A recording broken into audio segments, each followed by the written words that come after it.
Hey guys, what about you? Welcome back to my channel, Old School Gunner. How are you all getting on out there, guys? Great to have you back on my channel. Welcome to another exciting stream from one of the best YouTubers out there. Yours truly. Modest as always. It is what it is. But an Irishman, guys, we know our worth. It is what it is. I'm going to start as always by thanking everybody for your continued support on my channel.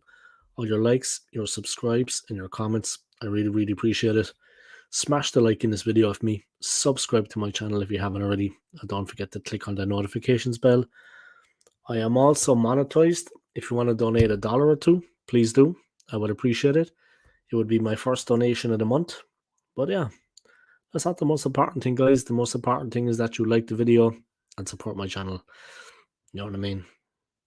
And you watch my content when I upload. Those are the most important things. And yeah, thank you to everybody for your continued support. Yeah, I really appreciate it. Let me just set up one thing there, guys, and I'm going to get straight into it. I have a guest on the show. Tony from Earlydoorsfootballtv is going to be joining me. All right. So something to look forward to there. And we're going to talk football. There has been a lot going on recently. In transfers with Kylian Mbappe, with Arsenal, of course, with Tony's club, West Ham United. And we're going to get into it, guys. We're going to talk all things football from A to Z. And yeah, we have a little plan of what we're going to talk about.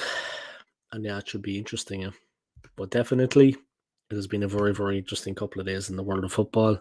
There was a world record bid made for Kylian Mbappe. We're going to get into that later. The Saudi Football League at the moment has got so much money. It's unbelievable. The money that's going around there. And yeah, all the clubs are benefiting from it in the Saudi League. And Premier League clubs are benefiting from it also because there's massive money being banded about. And it looks like PSG, Paris Saint-Germain, could be the next club to benefit because, of course, Kylian Mbappe no longer wants to be at the club. They're looking to move him on, yeah. They're looking to shift him. He's got a year left on his contract. And the fear for PSG is they're afraid he will stay that year and then just head off on a free transfer. PSG feel already that he actually has an agreement with Real Madrid in place to go to the club. I'm not too sure about that, to be honest. I think that could be a little bit, I don't know, is that right, to be honest? I don't know would the player actually do something like that. But it is what it is. I'm going to start anyway, guys. Basically with, like I said, I want to thank everybody for your continued support on my channel.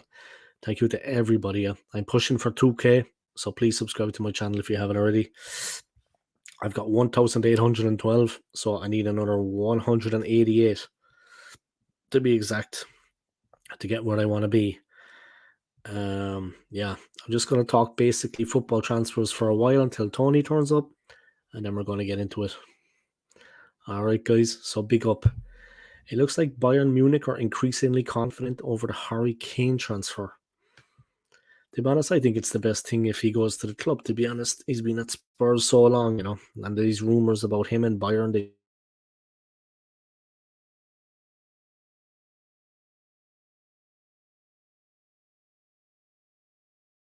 contract and can walk away for free next summer.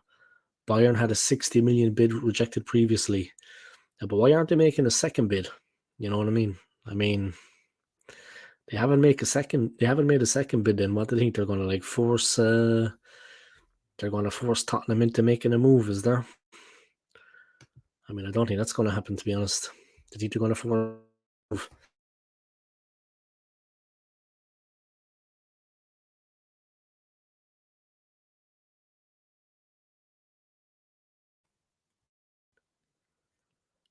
if they're just not happy, then they're not going to they're just not gonna let the player go. You know what I mean? It's as simple as that. I don't think, to be honest, yeah, I just don't think that the Spurs are going to let him go for anything less than the asking price, to be honest. That's my own belief on it. You know what I mean? I mean, what club in their right mind would do something like that? They want to get the money that they think he's valued at. If they're going to lose their best player, their talisman, their captain, then of course they're going to want a lot of money for the player. It's the same situation with Declan Rice at Arsenal. Of course, he was going to stay for as much as he could get. Of course, West Ham wanted to get the money they could get for Declan Rice. They're never going to let him go cheap. I mean, that just was never going to happen. Of course, never going to happen. Simple as. Just 1 second, guys. Just going to turn on the fan behind me. Place is feeling a bit hot right now. Give me 1 second, alright? Just going to make the place a little bit cooler. Yeah? Give me 1 second, guys.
Okay, I'm back, guys. Sorry about that. I just had to turn on the fan behind me. You see it there? It's getting a little bit hot in here. You know what I mean? So I needed the fan going. Yeah, the whole situation with Harry Kane and Bayern, it is the right time for the player to go, in my opinion. I mean, you have to think about it. He is not guaranteed winning anything with England. They have been very close in recent seasons, but he is not guaranteed anything, yeah, to be honest. Definitely not. Yeah, the Bundesliga club Bayern themselves believe Kane will become a Bayern player if they can agree a fee with Spurs, but they have not been able to do that yet. That's the thing. I mean, they made a bid for 60 million and they haven't followed it up. And I mean, at least when Arsenal made the bids for Declan Rice, which were rejected, they came in with a second bid and a third bid. Bayern made the bid for 60 million and they haven't followed it up. But they're confident that they can sign Harry Kane from Tottenham. But they need to make an improved offer. I mean, Tottenham are not going to budge on it. They're not going to let their star player go for less than they value him at. So Bayern need to be a bit more realistic as well, yeah, and they actually need to make a move for the player. A realistic move, a determined move, that they're actually serious about getting the player. You know what I mean? Don't play games. That's all I'm trying to say. If they want the player, they're going to have to go out there and they're going to have to really put the money up for the player. It's going to be no other way. You know what I mean? It's as simple as that. It's the way it has to be. They need to be focused on that. Yeah, they need to know what's happening. Simple as. Florian Plettenberg is reporting Bayern chief executive Jan Christian Driesen and technical director Marco Neppe want to meet Spurs chairman Daniel Levy this week, preferably face to face. All right, so they had one meeting in London already. The Bayern executives, they flew over to London from Munich. They had a chat about things, but more has to be done. Like I said, the offer that they made, it needs to be followed up. They made a bid for 60 million. They need to do more than that. You know what I mean? It's as simple as that. Straight up.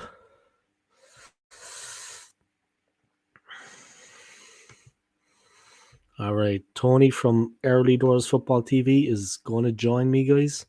He'll be along in a minute, so just waiting for him. And then we'll see what's going on now. 3 people watching. Welcome along to my stream, guys. I hope you're doing well. I'm just waiting for Tony from Earlydoorsfootballtv to come and join me. And then we're going to get into things. Simple as. But yeah, Harry Kane, now is the right time for him to go. If he's ever going to go, now is the time. You know what I mean? Simple as. It has to be this way.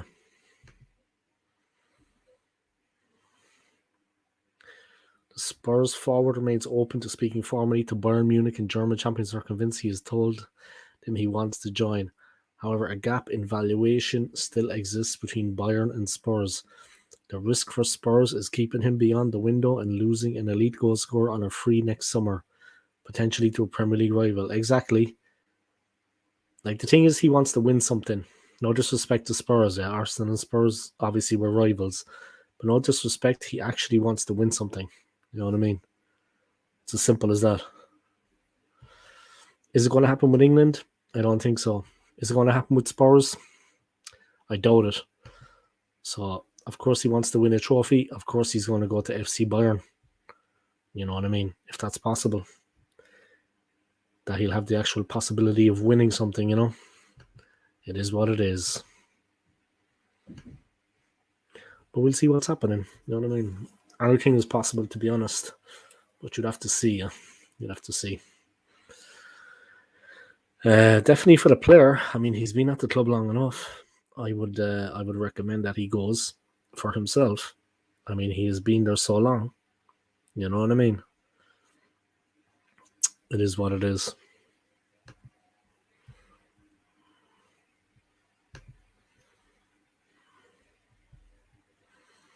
Just waiting a second, guys, to be joined by my co-host, you could say. And we are going to tear it up. Trust me. We're going to tear it up, guys. We're going to make it interesting for you all out there. You know what I mean? We're going to make it interesting for you guys. Just got the fan going on in the background there. It was getting very warm. So, yeah, trying to cool myself down.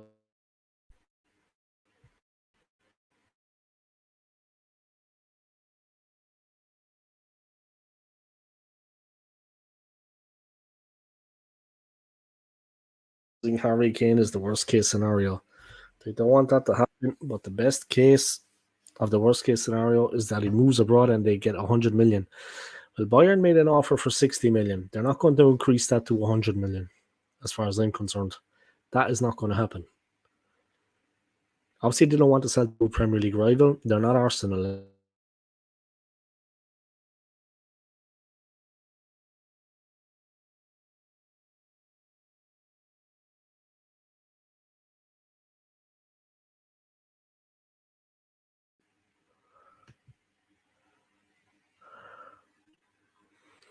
One second, Tony, man.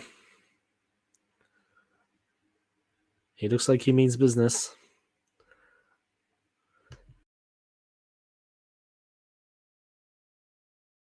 Right. Here we go. Welcome. Good evening. How are you?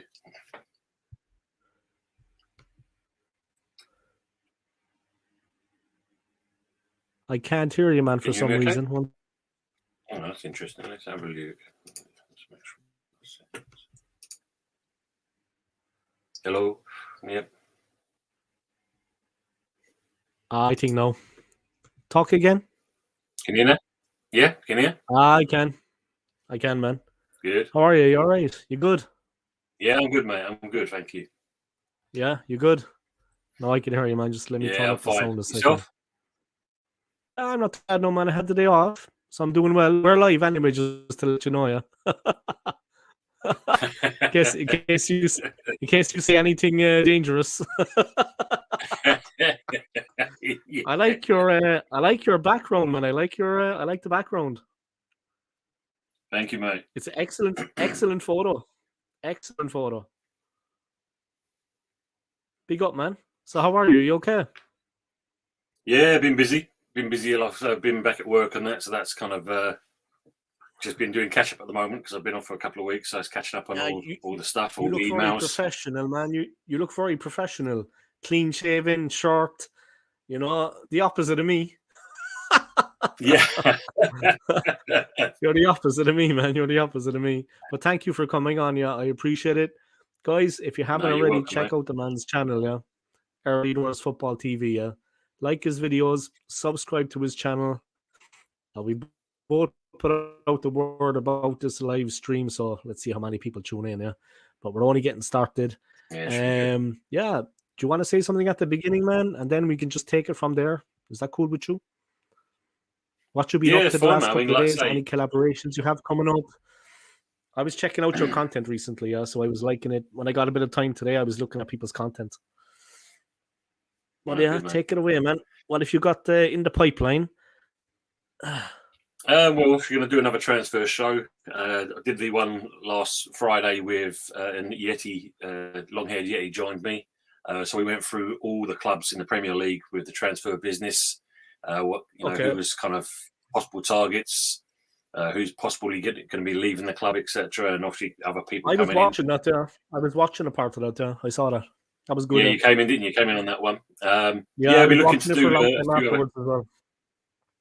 Oh, did you? Oh, good, mate. Good. Yeah, I was just watching it silently, but I was watching it. Yeah, we're looking to add some more content. Obviously, going to do some stuff on West Ham, what we're going to be doing, because, as you know, at the moment, very little business from our end. Apart from that 17-year-old kid, that's really it. So, yeah, we need to do a bit more than that. The other teams are doing a lot, and Arsenal are in the same situation. I know we bought a couple of players, but we don't exactly look. I'm going to get into it in a while, but if you saw the performance against Man U, we were all over the place. I mean, it was, and it wasn't because we were playing Man U. I'm not bitter because we lost to Man United. I couldn't care who we were playing. It was the performance that concerned me. It wasn't the fact that we were playing United. Lackluster, really. Like, it reminded me at the end of last season. We were kind of going on the same path. We were just meandering along. The coach was on the sideline. He wasn't doing anything about it. And you could see it was alarming, the problems. You could see it coming. United were very snappy. They were snapping into the tackle. And to be honest, they played fair. People going on about the tackles. There's nothing wrong with the tackles, guys. The tackles were fair. Best team won. Simple as. But we're going to get into that in a while. I actually have a question for you. Technically, you use StreamYard, right? Yeah. Yeah. How do you act? Like, I am the worst person at tech, yeah? How do you actually, like, make the screen small, and how do you actually bring, like, the information onto the screen and you show it? Like, you have, like, a still. How do you do that? I'm so bad at this. I should look myself on YouTube. But... Yeah, when you go to do, like, slides and video files, when you go onto that... Then... sorry, let me just make sure I'm doing the right thing, saying the right thing. Yeah, it is from there. Yeah, so when you do your kind of your slides, etc., and then basically when it comes up on the screen, you can then work out how you're going to do it. So, for instance, me and you will go onto the left-hand side of the screen, and the main file appears on the main part of the screen. What do you click on? What do you click on? Like the little biro, the little edit layout? No. When it says present. So at the bottom there, you've got obviously your mute, stop camera, your settings, present, and leave the studio. But so when you go on to present, it is with you're going to add slides or a video file or share the screen. Where is that? So I see it. I see it. I see it. Sorry, man. Yeah, I see it. Present. Yeah, present. Okay. And you can just press on that, and you can show different things. Yeah. All right. I always wondered, man, because I seen you doing it. Like, and I'm not the best at that kind of thing, to be honest. I'm not that smart, but yeah, there we go. So that's how you do it, yeah. Because it looked impressive when you do it. You have the little screen on one side with you, then you have the thing, and you can talk about it. Yeah, I'm not so up on that, man. I was thinking, I'm lazy, man. Honest to God, I'm just lazy. I try and do that beforehand, as you know, because there's a lot of information I put on the ones I did, so it takes a lot of doing that. But once you kind of get it on there, it's fine. So you have them all on it, and then you just open it, and you just go from one to the other. Yeah, basically. Yeah, I get you. They have to be kind of like pre-uploaded. Yeah, that you're organized. Yeah, I get it. It's worth it though because it looks good. I was impressed with it. Like I said, I was watching your streams and I was like, not bad. You know what I mean? It looked good. I thought I'd ask you anyway, man, because it's like that's the way you're going to find out. You know what I mean? If you ask, I'm just pure lazy anyway, so that's basically the thing with me. I'm just lazy. I could have done that now today, but you know what? I thought I'd ask you and take the easy option. First things first, man. What I want to talk about. First things first. What I want to talk about. McManus might be joining us as well later. I gave him the link. He said he might pop in, so we'll see what happens with that. But the whole thing with Kylian Mbappe, how do you see that? I mean, what do you make of that? The bigger picture, the amount of money that's moving around in the Saudi Pro League at the moment. I mean, the offer itself is just unbelievable. It's just kind of stupid money, isn't it? I mean, when you look at it, 259 million. and apparently just for one season. And then they're willing to let him go. That doesn't make sense at all. For one season. I mean, obviously, it benefits, I suppose, when it comes to TV rights and merchandise. They're going to make some money, but they're not going to make 259 million. Guarantee that. No. But to keep the player for one season and move him on in his wish list, go Real Madrid. If that's the case, it's good for the player. But is it though? Because you got to think, what do you actually kind of learn from being there?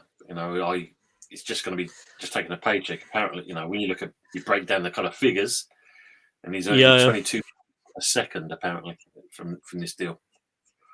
Yeah. The thing is as well, like someone made the point earlier.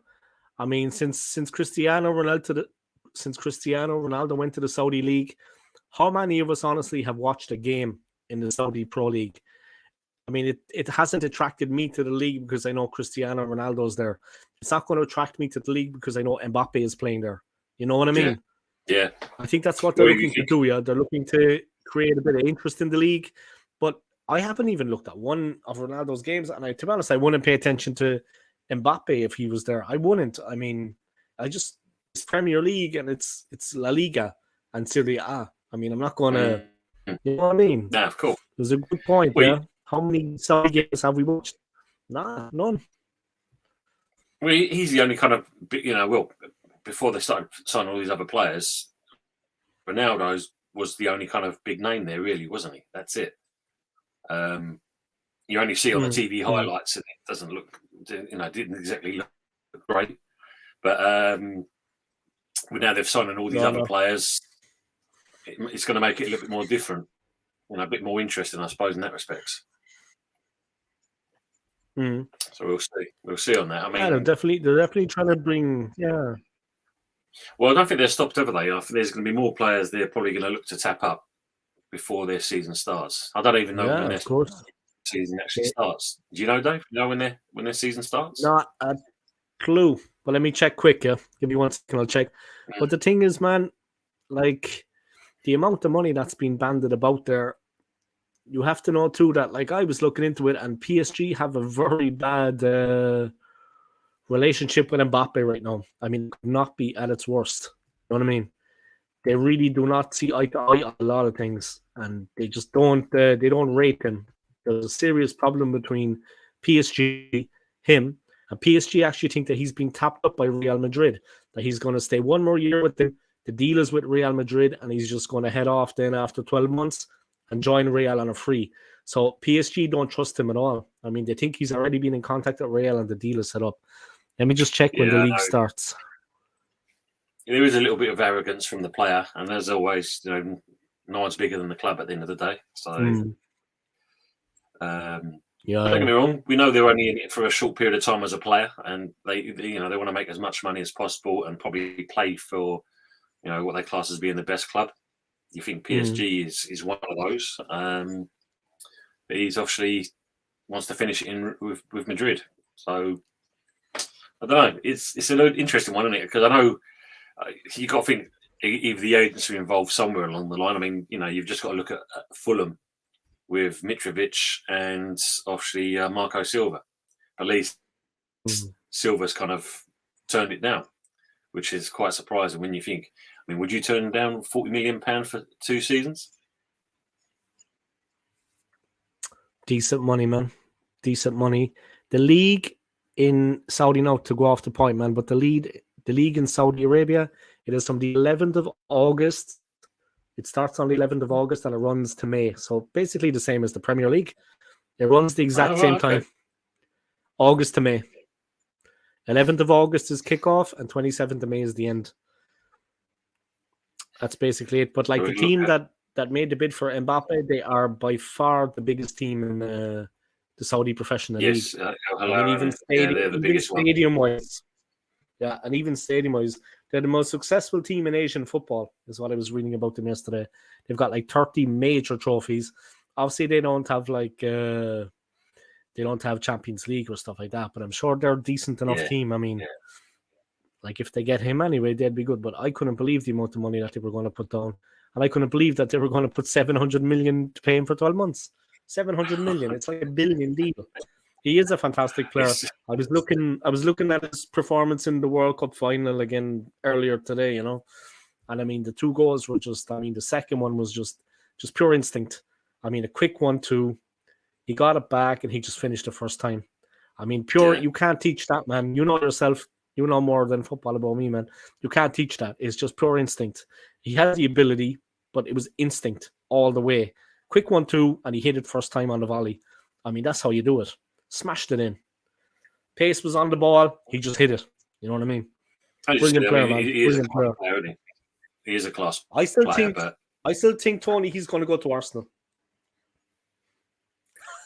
I had to get that in there into the ribs. I had to get that one in there, man. He's definitely going to go to Arsenal, I'd say, or else we're going to get Harry Kane. Well, funny enough, I was on a Spurs channel just a minute ago, watching him about half an hour ago. Wow. You weren't, yeah? You were on a Spurs channel. Oh, Tony, I don't know. Is that okay now with me? Well, that doesn't sit well with me, no way. Warren was one thing, yeah, but no, the Spurs insult. Well, mate, I'm only joking, yeah. I thought Arsenal fans were delusional, but wow, these guys. I mean, there was 8 in the panel. And they're on drugs. They was all having a go at each other. Just couldn't make it out. But the worst part about it was they was all talking about the same thing, but wording it a different way. But they're all arguing at each other, and it's like, wow, really? You need to go that kind of route? But yeah, that's them all over. But they're in a mess. They're in a big mess. They're all over the place, man. They have this coach. They have the new manager. Kane could be on the way out by the looks of things. Obviously, that is upsetting a lot of them, yeah, because he's their knight in shining armor. He's their hero. But I honestly, I mean, I don't want to pick on the club yet. I do not want to pick on Spurs, and I swear to God, I don't like doing things like that or talking negative, but their confidence, their attitude when you meet them, it belies the fact of what they've done recently, or even in the last 50 years. You'd swear they were Real Madrid, winning trebles and winning the Champions League every season almost. They haven't actually. I mean, I don't understand where this belief and this confidence comes from, because it's been so long. Like, since they won the league, it's been unbelievable amount of time. I can't understand where, like, if you ever meet them, it's the same thing. They're kind of like, you'd be kind of wondering, what's going on? I mean, are they actually?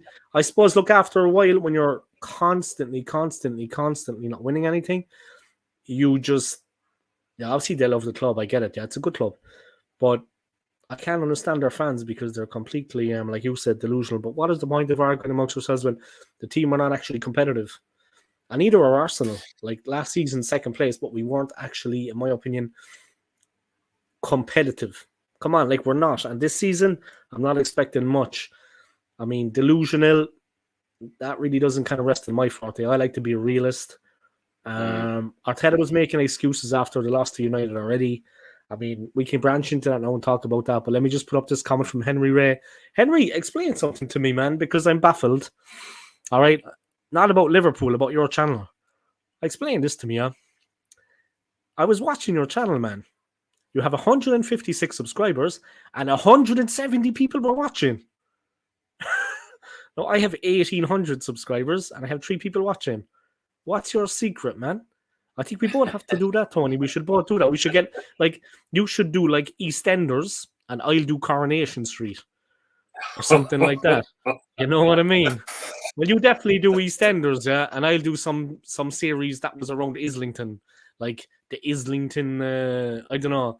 Or I'll do Brookside, but you can do EastEnders, yeah? I mean, seriously. He had 170 people watching, man. What's your secret? Wow. Send them to my channel. Send them all. Henry, send them all, like the loaves and the fishes. Part the Red Sea and send them over. And I'm not being blasphemous now. I'm a Catholic, before anyone says anything. All right? I like St. Patrick. He's a good man. St. Patrick could sink a Guinness, all right? There's no problem with St. Patrick. But yeah, let's branch in, man. Did you watch any of the Man United Arsenal highlights? Or did you watch any? I watched the full game, yeah. I was actually watching it live, yeah. Did you watch any of the highlights? I watched the highlights. Yeah, I watched the highlights. I didn't get a chance to see much of the game, but I watched the highlights, and yeah, you could just see Man United. They're stamping their authority. What they're going to be doing for the season. They're not mucking around. That's for sure. If they carry on with that kind of game, that mentality going forwards, they're going to be up there. They're going to be definitely in the top 4. There's no two ways about that. Yeah. Ten Hag is definitely not playing games anyway. He has them well. I was surprised. They were well drilled. I mean, they were well up for it. They look light years ahead of us in their preparation for the new season. And I mean, there's no excuse for us not to be like that, regardless of who's coming into the team. I mean, every player should know his role. And the guys that have been there for a while, I mean, we need a striker. Look, I'm just going to come out with it, guys. I'm just going to let loose.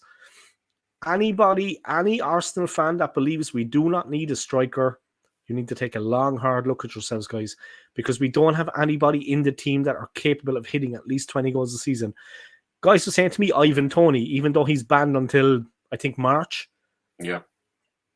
we should sign him. Honestly, I agree, because we're that desperate. The guy's going to be in jail or whatever, house arrest, but he'd probably still score more goals than the guys that are playing. Like, let's be honest about it. We're in serious trouble, man. The efforts that we had in the game against United, the couple of chances that came to us by pure luck, the guys couldn't. Look, I'm going to keep it clean, yeah, because I could say a lot of things there now, like I normally do in work, about the state of the team, but I'm not going to use the vulgar language that I use when I'm in work or when I'm talking to the lads. It was awful. It was terrible. I mean, the performances, they couldn't score in a, and you can fill in the blanks. They couldn't score in a, as the saying goes. Seriously, man. And what is the story with Havertz? What was the story with Ramsdale and the save for the first goal? And what was the story with Gabriel's defending? He was like half turned and his back to the play when the ball was played. He should be facing out. They should all be facing out looking. And Saliba was on the field. Timber was all right. Rice was non-existent. No offense, I'm not picking on, Rice wasn't up to it. I get it. He's finding his feet. Yeah, Timber was all right. Tierney impressed me. Tierney was getting stuck in, but when I saw the 4 substitutions and Fabio Vieira come on, seriously, man. When I saw the little cheese string, Fabio Vieira, he's like that. He's like cheese string, man. When I saw him come on, I was like, there's a 10-year-old coming on the field. He looked like a 10-year-old with a beard. I was like, where's the rest of him? We're going to get... And they were flying into the tackles. They were breaking bones. And he's coming on. The lightweight. Oh, my God. I mean, I have no problem with United's performance. I have no problem with their tackling. And I thought they played fair. They played hard, but fair. There was nothing wrong with any of it. I mean, the boys were on the deck complaining. Pick yourself up, dust yourself down, and get on with it, lads. I don't want to be sexist, but it's a man's game out there. It's a man's game. It's a man's game. It's a contact sport. Get on with it, lads. And they're moaning about, as you said, big challenges going in, it's on. It should be a red card of Martinez. He took Saka out. Fair tackle. Did he though? That's the question. Maybe it's a caution. Maybe the ref talks to him, but it's possibly fair. Yeah, there was nothing wrong with it, man. No. Of course, Harry Maguire coming on and doing what he does into the back of Odegaard. I thought there was nothing wrong with any of it. I thought there was nothing wrong with any of it, By you just need to be strong and ride the tackle and physically stand up to it. Dust yourself down and get on with it. I mean, what's good for them is good for us. We could do the same to them, you know what I mean? But why didn't we? Yeah, of course. We could have kicked them up in the air a few times, sir. If they're doing it, why don't we get stuck in? No, there was none of that, man. There was no aggression. There was no nastiness, no fight, no determination, no drive in the center of the park. Honestly, I mean, seriously, man, they looked so sharp. It was unreal. I was like, oh, God. Like, at halftime, I knew it was done. And when the second half started, we looked a little bit lively. And then after 5 minutes, it just went into, United just advanced. And they just took over again. And you could see it was only going, just like the first half.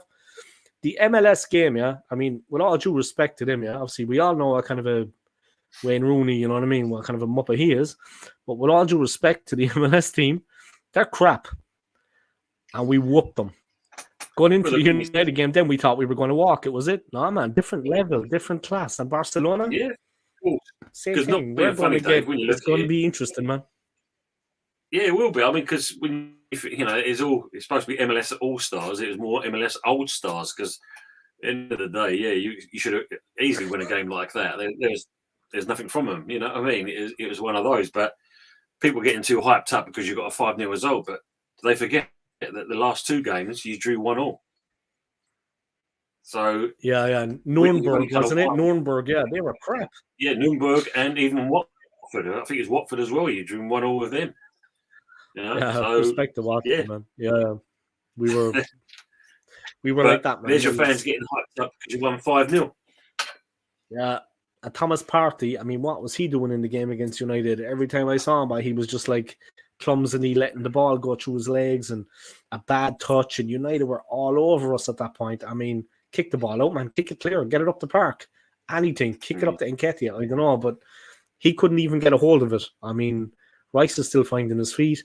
Timber was okay, but like I said, Tierney impressed me the most because Tierney realised the best thing to do here, like Tierney, whenever he went in, he was getting physical with him. He was going into tackles. He was putting the ball out, and he was actually taking a bit of stick, but he was giving it back. He was the only one. Exactly. I saw Tierney was having a pop at a few people, and he was squaring up, and he was going in for a tackle and going to ground on him, like. And you could see United were like, "Whoa, this guy's not he's not like the rest." He was flying in. I was like, "Big up Tierney, man," because he realized the need to actually get a little bit physical. He was direct with his running. He was strong when he had the ball. And he was willing to put the ball out when it needed to be put out. You know what I mean? He wasn't trying to pass from an impossible situation. We were trying to pass the ball when it wasn't on. It just wasn't happening. They were all over us at that point. And up front, we were toothless. They didn't have to worry about it. We were toothless. We had nothing up front. Like, there was no threat. So their full-backs, they pushed forward. The wings-backs, they pushed forward. They all pushed forward. There was no threat. They were so confident. Wow. I was like, what is going on? And the fans, I mean, seriously, like, watching the United fans celebrate, and I was disgusted because of the performance of our team. My team, huh? I was looking, I was like, what the... Big up, man. James Dunlop, it's been forever and a day, man. How are you? Are you keeping well? What's going on with you, man? Evening, James. Hope you're keeping well, mate. Hope you're keeping well. Yeah, what's going on, man? It's been a busy day today. It's been nice and easy one for you. It's been so long, man. It's been so long. Big up, James, man. Wow, it's been a long time since I heard from you, man. I hope you're keeping well, huh? Welcome to the stream. We're ticking along slowly with this, but yeah, the whole. I mean, looking at your game yesterday, Dave. I mean, I'm sorry, when you played Man U, what do you think about Saliba? Do you think he's going to have the same season like he did last year? Because he was your kind of rock in the back four. But is he going to be the same thing this year? I think he will. I think his quality will be, the quality, the player. If he's fully recovered from the injury, there shouldn't be a problem. I mean, he's a confident guy. He's physically strong, agile. If he's fully recovered from the injury, it shouldn't be a problem. If he's partnering Gabriel at the back again, I mean, they had a good enough relationship for a long time and we were going well before Saliba got injured. I think the problems lie elsewhere, to be honest. I mean, he will dictate things from the back and he will allow us to push forward more. We have a little bit of security when he plays. We were playing more on the front foot when he was in the team. When he went out, we started retreating because we didn't have the quality to cover at the back. And the team were sitting deeper and we couldn't hit on the break. He affects the whole gameplay with Arsenal. When he's in the team, we're on it. Elsewhere, I don't know, man. I mean, Tomiyasu didn't impress me, to be honest. He looks like a liability. Trossard was all right. Trossard played okay. Martinelli was okay. Saka was getting kicked all over the place, but he was, you know what I mean, not standing up to it. But the forwards, man, there was no threat whatsoever. Balogun is overrated. Poor Eddie. I love Eddie to bits, man. Eddie Nketiah, big up, man. But he's not good enough. And I love Eddie to bits. Like I said, he's an honest, hard-working player. But the poor guy he's not at the level we need. We need a forward. We were toothless against United, and it played right into their hands. I mean, they just They ate us alive. They were all over us. I mean, their goalkeeper, I don't think we tested him not even once. And then who did we bring on? Then we brought on, we brought Smith Rowe on. Emil Smith Rowe, a player that I like. He could have scored. He came very close at the end. We forced him into errors. You know, they were defending on the edge of the box, and he could have nicked one. He had a good chance. It went not really wide of the post, but that guy didn't feature at all last season. I mean, guys coming in like that, and they're doing the business. Tierney as well, and Smith Rowe. But the rest of them, the regulars, they were just like, are we overawed by United? Is Arteta like actually... Look, I just think Ten Hag is a clever manager. He set the team up and he knew how to get at us. It's not rocket science, man. We have a soft centre. I was just watching the Brentford game actually from like 5 months ago at the Emirates, and they missed 4 clear-cut chances in the first half to Ivan Toney. Then we took the lead, like narrowly past the post each time. I mean, it was inches. Then we took the lead, and then finally they scored. They were all over us, man. Way more dominant than United were on Saturday. So this isn't a new team by any stretch of the imagination. You know? This is not a new development by any stretch of the imagination. Teams know how to get at us.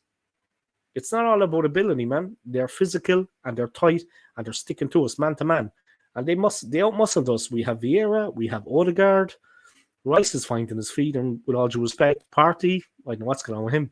Is he thinking about an upcoming court case or something? I'm not going to get into it.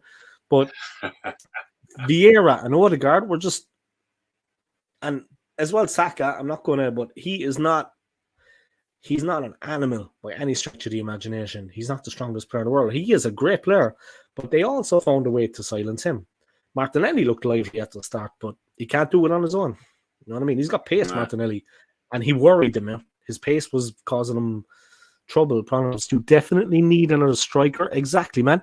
You know what we'll do? Go for Bowen. We'll try to get Bowen as well from West Ham. What do you think of that? How'd you like that, Tony? Especially with extra amount of games this season. Your channel's just switched off, Dave. What's that?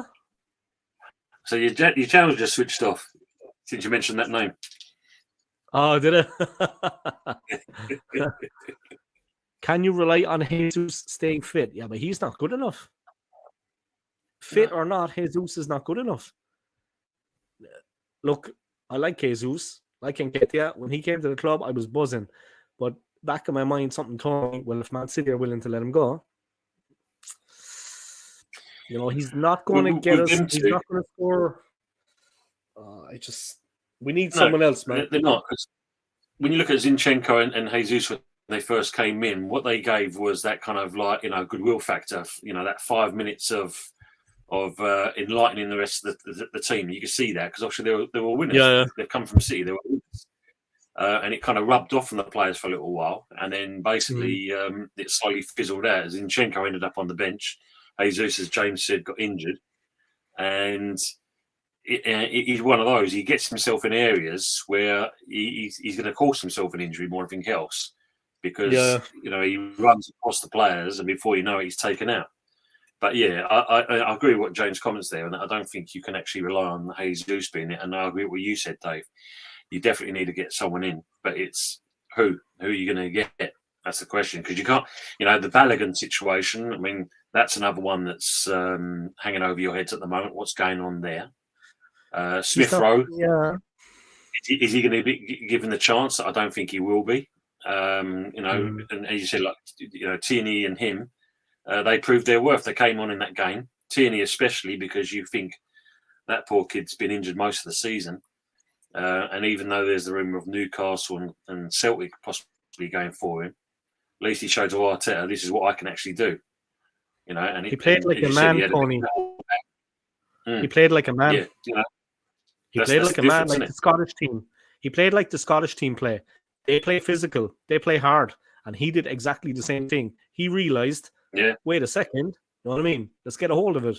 And he was going into 50-50s like he meant it. He was putting his body on the line. He was going in. He was blowing players onto the ground. You know, he was going in hard. 50-50. The ball was there. He was in. Yeah. Shin to shin, man to man, shoulder to shoulder. He realised, like, Scotland play like that. Scotland play like that when they're, you know what I mean? They do, man. Scotland play good, positive aggression, I call it. They play with a good bit of aggression. And he realised that because the rest of them were just swanning about the place. Yeah, it was a friendly. All right, fair enough. But we got mashed. You You know what I mean? We got seriously, man. I mean, you like you said, no, yeah. Yeah, and you're talking about Smith Rowe, and you're talking about you're talking about Smith Rowe, and you're talking about like Fabio Vieira and guys like that. I mean, Balogun. I mean, what is the obsession with Balogun? He's a United States player. Chalk it down, but he's not good enough, and either is Eddie. And I say that with the utmost respect for those two players. Seriously, man, I don't want to. They're not good enough. What is the fascination with them? You'd like to think that they're going to make something. You'd like to think, yeah, well, you know, he's going to come good, but they're not at that level. And you will see when the chips are down, when we need a goal, when we're up against it in the new season, they're just going to fade away. They'll miss the chance. The heads will drop. You see it. Their heads drop. They physically they miss one chance and their head goes down. The guy I always think of is Didier Drogba. Now, Arsenal, we had good strikers of our own in the past, but Didier Drogba for me was the ultimate. It didn't matter how many he missed. He was always confident the next one he was going to stick it in. Like Les Ferdinand, like Alan Shearer. We don't have anyone like that. An animal in the box. I mean, a guy that is physically just a monster. Drogba was just, you remember his goal in the Champions League against FC Bayern Munich, from a corner, and it was Neuer was in the goal. And the corner came in, he headed it directly from the corner straight into the top corner. Directly from the corner. No flick on, no nothing. He went up, bang. Bang. That is that finish. I mean, this player, we had no one like that. Respect to the two boys, but they're not going to. Jesus isn't going to do it either. We got nothing up front. Last season, a couple of the midfielders chipped in. The boys on the left and the right wings, Martinelli and the boys were doing well. Jesus had a couple of flicks. But it's not what we need. We need an out-and-out centre forward. We need a target man. We need someone that we play some nice balls into the box, man, and we can put it in low, we can put it in high, but we need the target man in there to finish them off. We have no one. United they were laughing at us, man. They just took us to pieces. Wait till Barcelona. I'd say 7-0. Seriously, man. I mean, wow. People say to me we should buy Lewandowski from Barca, yeah? They would never let Lewandowski go. When I was on earlier, people were mentioning Lewandowski, yeah? And Luis Enrique is the coach now at Barca. I mean, soon enough, he'll have them firing. Drogba was the man for the big occasions. Exactly. An absolute. What did he do? Every time he played against Arsenal, he was banging them in, which is what Arsenal are lacking in the centre forwards in Henry or Van Persie. We have nobody. You never really replaced him. It's concerning, man. It's a concern. No, it's going to be on a joke. No. It's going to be on a joke now, Tony, because like you look at the new season, right? You look at the new season. I'm just going to tell it straight. Newcastle, Liverpool, Spurs, even if they lose Kane or not, United, Man City, and West Ham. You know what I mean? And it, like the competition, like top 4, top 5, I think that's what Arsenal can aim for. And we're in the Champions League. But without the firepower, man, I hate to say it, but I hope I'm wrong, yeah. I'm not a fan of Granit Xhaka. He had one good season, but I'm not overreacting here because Rice needs to find his feet. But I think maybe we didn't see all that Xhaka contributed, like, so evidently. He maybe added a little bit more steel than we may have first realized. And I might have to eat some humble pie, my buddy over in Switzerland, because I'm heading over there next month to see him. And I might have to eat a bit of humble pie to Chris Lee, and hopefully not. But, you know, I think that maybe I didn't fully, like maybe Xhaka, he didn't do anything pretty on the field, but he might have given us that bit more steel and metal in the midfield than we currently have. Possibly so, because maybe we underestimated. We were crap. Yeah, the Man United game summed it up, didn't it? The Man United game summed it up. When you think about it, someone in the middle of the park like Xhaka that would put himself about, and rightly or wrongly, he actually did something for you guys. I mean, my concern for you, if you look at it, everyone's kind of talking about Odegaard and what he can do and how wonderful he is and the balls he can play, but he goes missing too quickly, and that should be a worry for Arsenal, because if he's doing that now, what's he going to be like as the season goes on? Yeah, he does go missing too quickly, man. And like as a baller, like he can't play football. He can't pass from A to B. He is a good player like that. You know what I mean? He can play in the hole. He can switch position, but Yeah, it's like when the pressure's on, when the heat is on against United, like there, we were, you know what I mean? Anthony was running riot. They were all getting the ball. Martinez was flying into tackles. Wan-Bissaka was looking like the best player in the world. He looked like Pele out there. I mean, we were making it. We were standing off. Yeah, we never got tight. We were standing off them. Like, well, like we're holding some kind of defensive formation. Is it hold the defensive line? They were playing through the lines. I don't know, man. And I mean, Havertz. I know I'm going to look ahead to the next game, man, against Barcelona. But look, just 5 minutes. Kai Havertz. What's going on with him? What is the story with him like? I mean, what? Why did we buy him? What did we buy him for? I think I said earlier on your channel, when you look at it, Arteta's got some kind of plan for him to be involved. What it's going to be is another thing. But, you know, he's talking about midfield. So what is he going to... That's a good way to sum it up, Tony. Yeah. Is he gonna, what it's going to be, what role he's going to play is, you know, you can't figure it out and I can't figure it out. You can just see it there, Dave. Arteta's got a bowler hat kind of thing, and he picks it out of a piece of paper and looks at it and says, maybe he can go and goal. Maybe he can go and goal. And maybe then he can be defense, midfield, and attack. Like every game, we'll switch the line with him. And what about Ramsdale, man? Ramsdale is too comfortable. There's nobody challenging Ramsdale. Yeah. The first goal, man. The first goal was, I mean, the defense, but he's got to put it around the post. He's got to push it around the post. You see, he saw it coming from a mile out. It was run and a shot. He could see him coming and stepping on, and he was going to pull the trigger. He had one thing in his mind, Fernandes, and there was plenty of space from his position to Ramsdale and goal. He wasn't point back in front of him. You could see it coming. Yeah, he wound up for the shot. He pulled the trigger. It just wasn't good enough, man. The second goal, okay, fair enough. He was in one-on-one on him, but he should have come out as well. He should have come out. There's too lazy. There's too lazy, basically, and you know, nicey doesn't always win you a game. And I think, unfortunately, we use guys, and I said it on a stream a couple of days ago. Arsenal at the moment just look a bit too kind. They're allowing teams to kind of overrun them, bully them, just kind of outplay them. They've got a bit more tactics and a bit more nous about them. So when you look at something like that, yeah, it's not going to be good. And not being funny, you mentioned all those teams that could do well in the Premier League, and that the two teams that you didn't mention that's got a good chance of doing well is Aston Villa and Brighton, because they've been spending some money. Yeah. So, yeah. You know? Yeah. I agree with that 100%. That's when you've got to question where your season's going to end up at that point. I agree with that 100%. Jake says here, Havertz isn't a bad player. I don't know what role he's got in that Arsenal squad. We'll wait and see what Arteta does with him. I mean, I think, you know, I heard something, James. Arteta's got this kind of, you know, this midfield kind of thing. Like I said to Dave earlier on, is it an attacking midfielder? You know, is he using him for height? I don't know. It could be that. I think the problem is because he didn't do it at Chelsea and now he's signed to the Gunners. That's all the people are going to look at that stage, what he's actually done with Chelsea. You never know. He may find his form with you guys, and as you said, Dave, you'll be eating humble pie more than once. I could be eating humble pie, but you know what the problem is, man? I mean, you have your Pep Guardiolas and you have your Mikel Artetas. Now, okay, Pep is probably arguably the greatest coach out there at the moment in world football. Yeah? So it's a bit harsh to compare Arteta to him.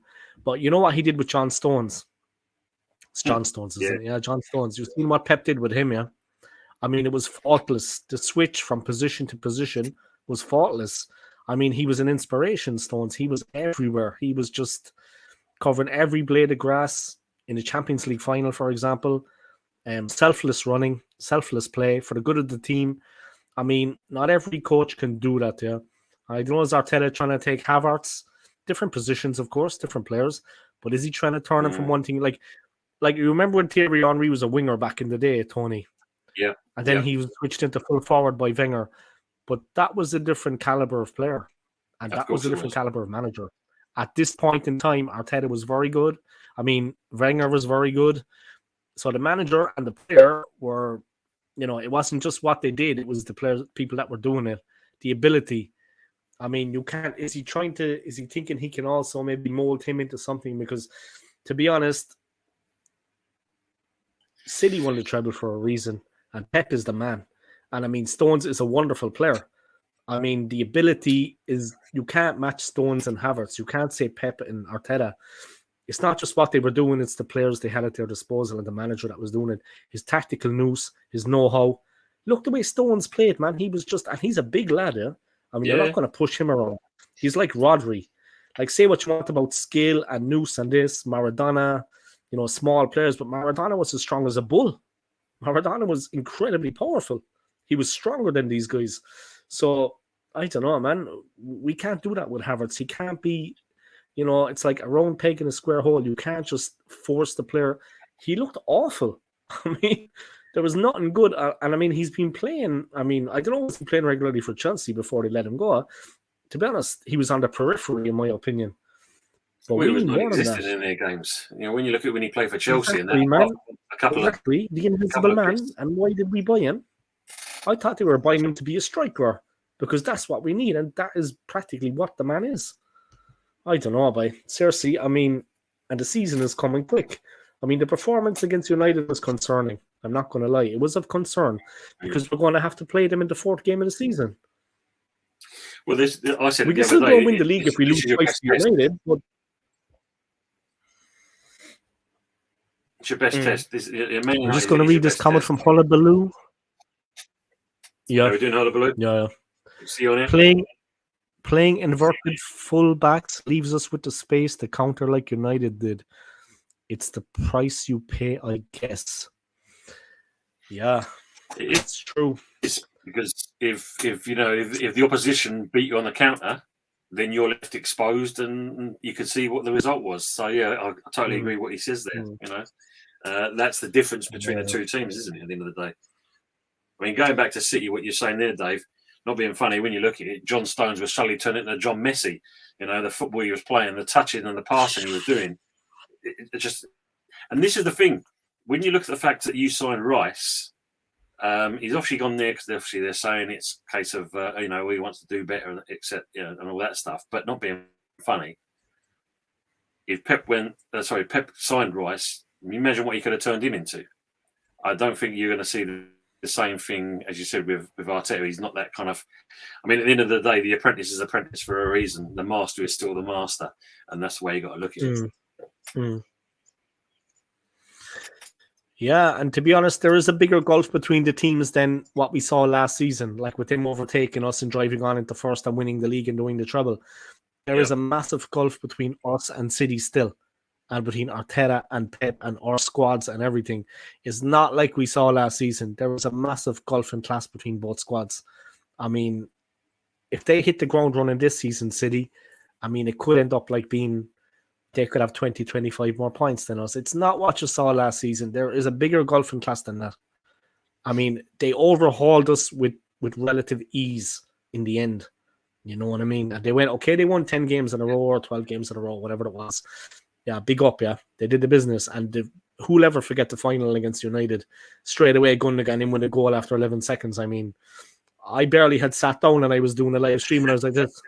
I just saw the ball nestled in the net and I was doing something here and I looked up and I just saw the hair and United, like, and the ball was in and Gundogan was like that. I was like, what? I said, that's it. Their name's on the treble.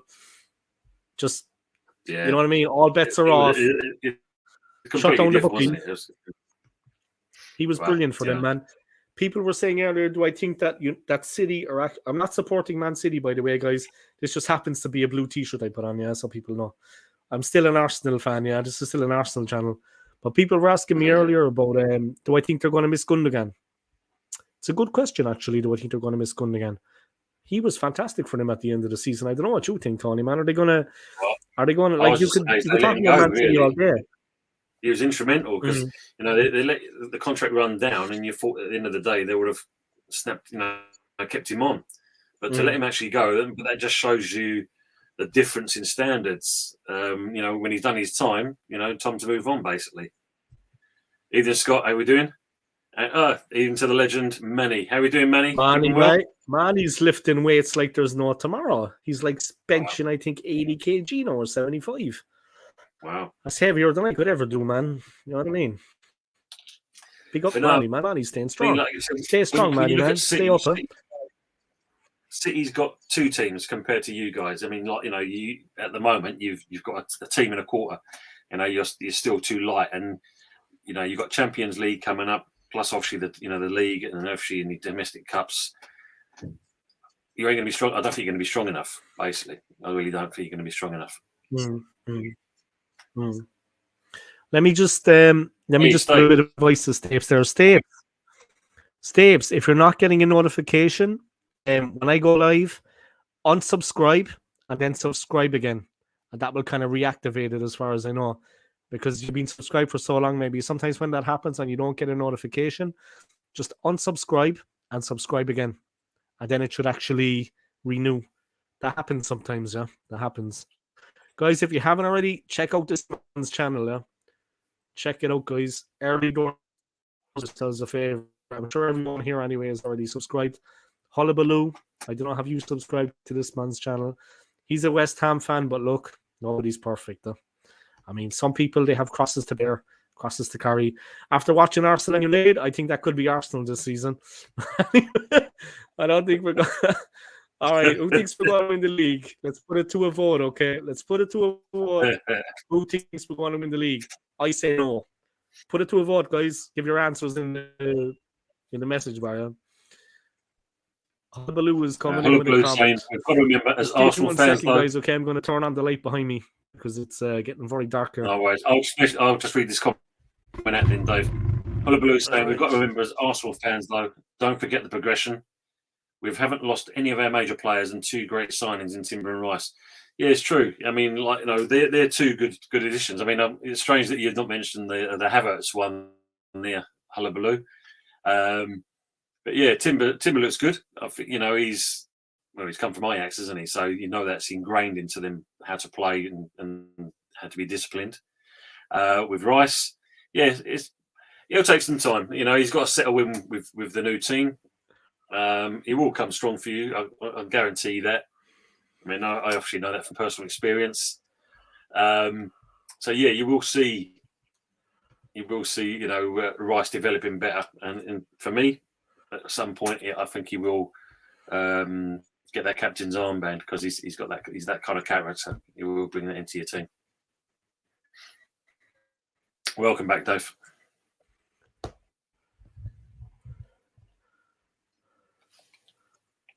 No problem, man. I just had to turn on the light, guys. Sorry about that. It got very dark there all of a sudden. As soon as we started talking about Manchester City, it just got dark. You know what I mean?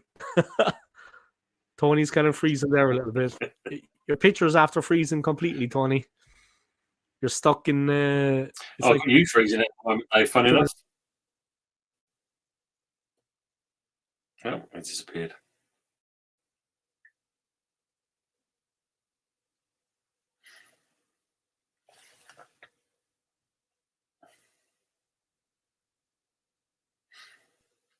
Unfortunately, I can't get the comments up, but I will read some of them out.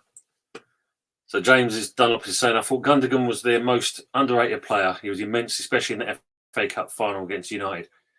Definitely, James. I mean, like I said, I was very surprised that they basically let him go. But he's moved on to a good club as well. I'm back.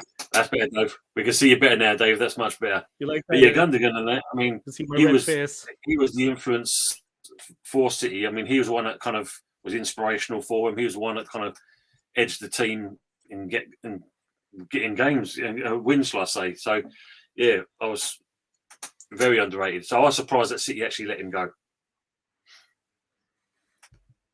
Stapes, hello to you as well, mate. Right, I'm just going to burst through a couple of comments there. Yeah. Hullabaloo, hi to the pair of you, by the way. Hey, how are you, man? You keeping well? Hullabaloo was my benefactor last month. My benefactor. You know what I mean? My financial...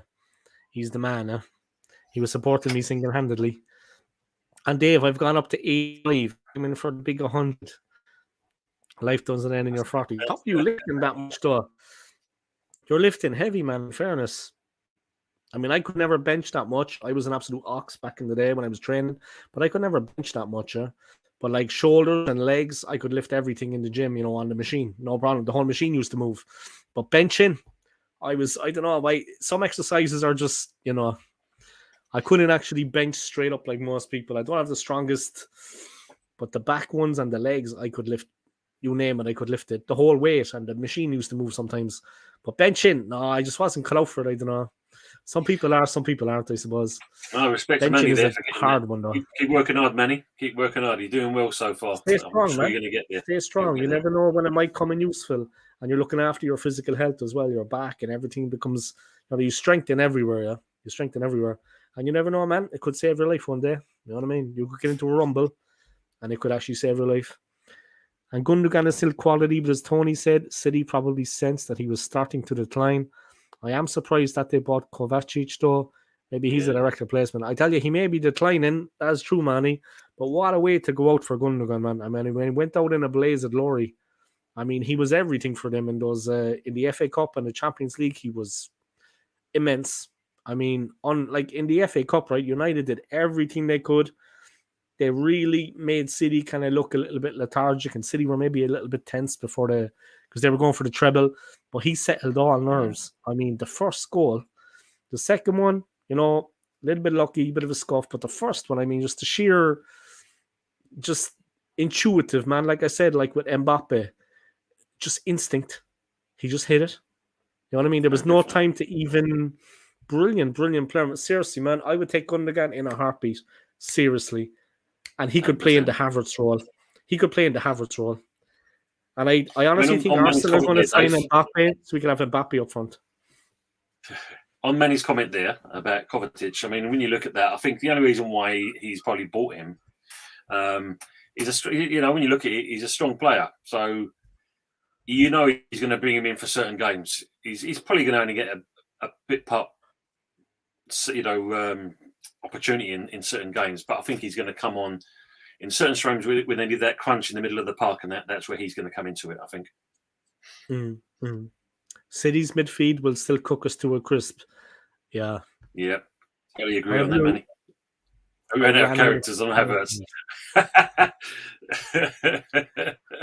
It's going to be difficult without Xhaka doing the dirty work from now on. I think that's maybe becoming a bit evident. Yeah, I think maybe Scott Kirk, who's Havertz? Yeah, we're actually still trying to find out. I mean, we're still trying to find out. Tony, are you concerned with Sullivan not being able to spend the money? There you go, Tony. Well, that's directed at you, man. Yeah, I mean, it's a bit of a strange one at the moment because it's a case of who's actually doing what. Obviously, Sullivan has brought in Tim Steadtine. He's got quite a influential knowledge on players. So is he actually going to be doing the buying? You've still got Mark Noble that's learning the game, so he's obviously going to learn off of Tim Steadtine. Then you've got to consider Moyes. What is his involvement in it, and is he going to agree with the players that Tim Steadtine's got on the list? I doubt Moyes will do because that's Moyes. I mean, James Dunlop will agree on this. At the end of the day, Moyes has got his plan, but we want to see players coming in that's going to do something. I mean, you could see that at the moment we've put in 2 bids, one for Gallagher and the other one for Paulina. Both been rejected. It looks like we may go in with another bid with Gallagher, the Paulina one we've killed that dead. So when you look at something like that, if we don't kind of spend the money, it's going to be a long season for us as well. And considering we've only bought a 17-year-old kid so far, we are way back on the pecking order and actually getting things. So it'll be interesting to see. The problem is because obviously the Rice money, everyone's thinking that we've suddenly got 105 million in the pocket. As you know, it's 3 payments, 33 million. Yeah, don't say we're not short of money, but we can't go in cheap. And unfortunately, it's looking like that's what we're doing at the moment. So. I can see the next question that James is going to ask on Ward-Prowse. That I wouldn't mind Ward-Prowse. I mean, he'll do a job. We know he's not exactly in the same kind of mould as Rice, but free kick wise, we get that. We know we're going to get something. The last kind of good free kick taker for us was Dimitri Payet. I mean, obviously there was talks of him. It was on the West Ham channels that Payet has obviously been released by Marseille. And he was crying his eyes out. And then the question was, would we take Payet back? I think he's 38 now. Knowing us, we probably would do. But I don't think I would like to have him back. At the end of the day, he's done his bit for us. He wanted to move on.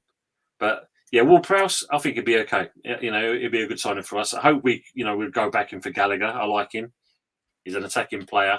The one thing we are missing, though, is a defensive midfielder, and this is where what's his name? I forgot his first. Edwin Alvarez, Edgar Alvarez.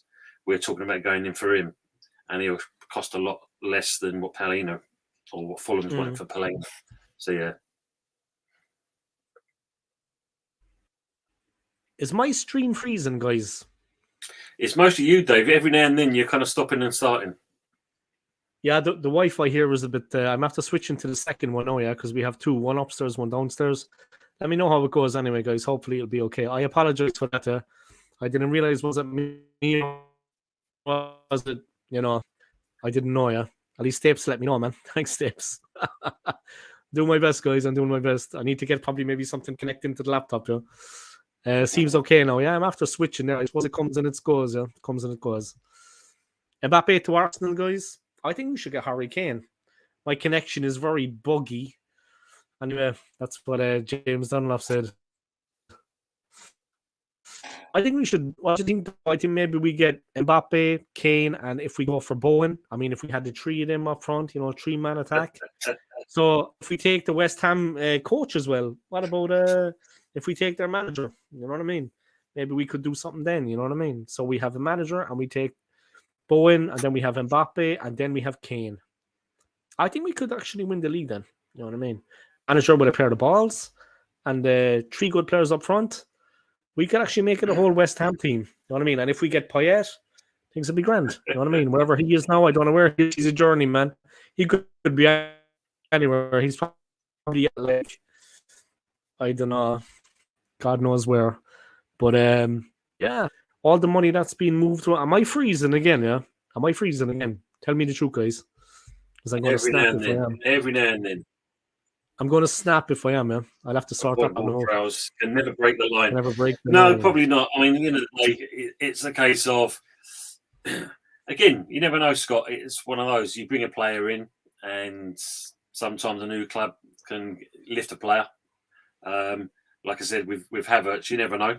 I mean, Havertz, who he may do something for you guys. You never know. Arteta may get something out of him. He may find the inner Havertz. You never know. Hopefully, that's all I can say. Yeah, I was checking there was actually freezing or not. I know, guys. No, I am bugging.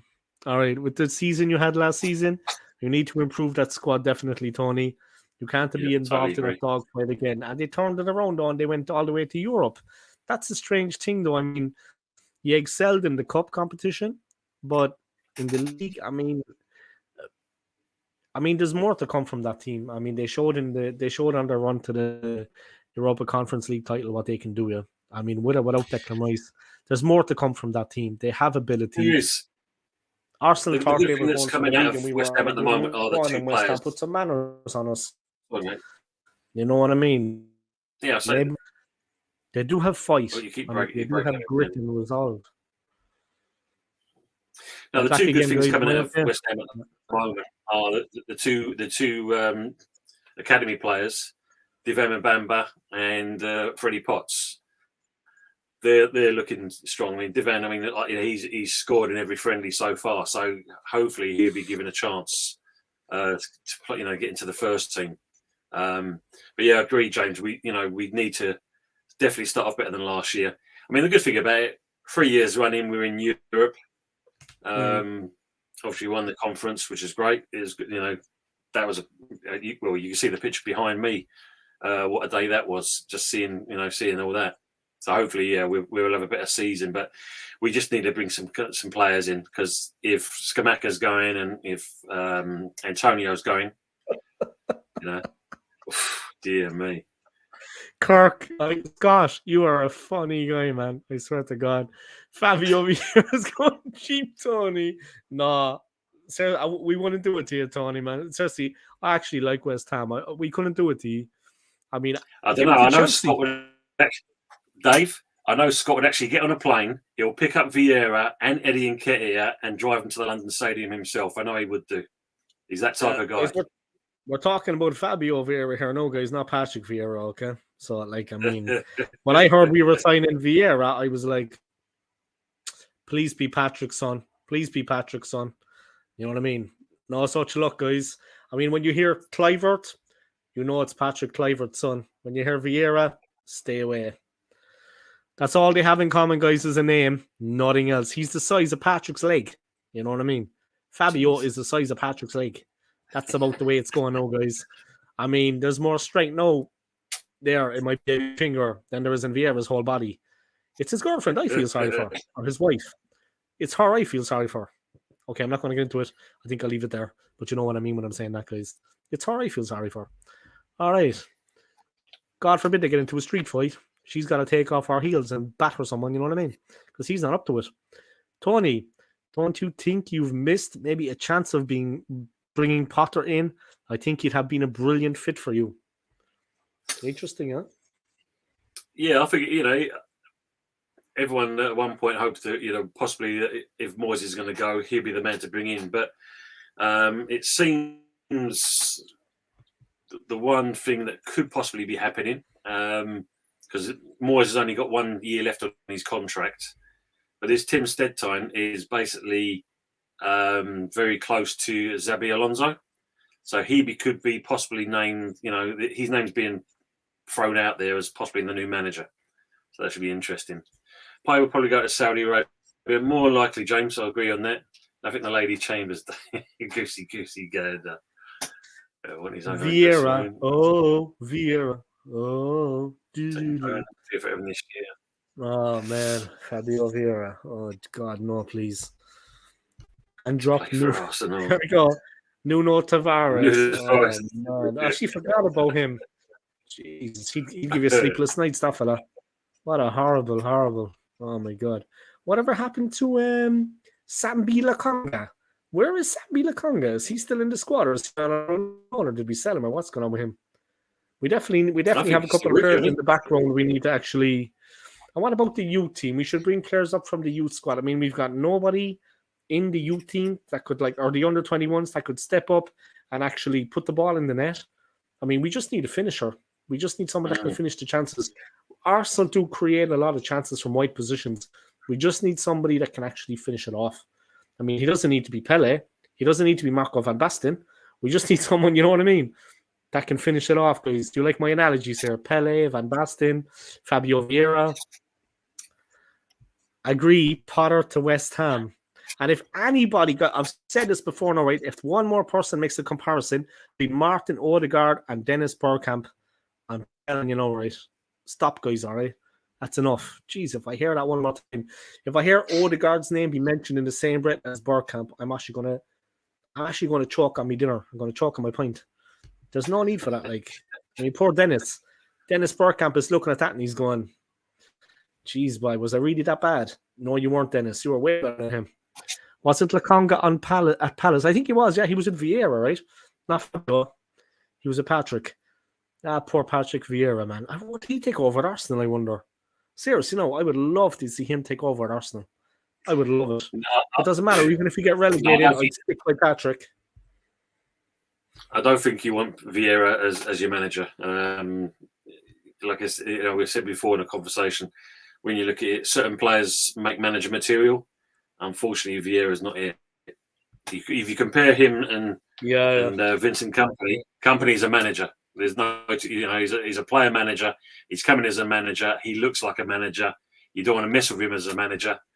But when you look at Vieira, yeah, he's just not enough.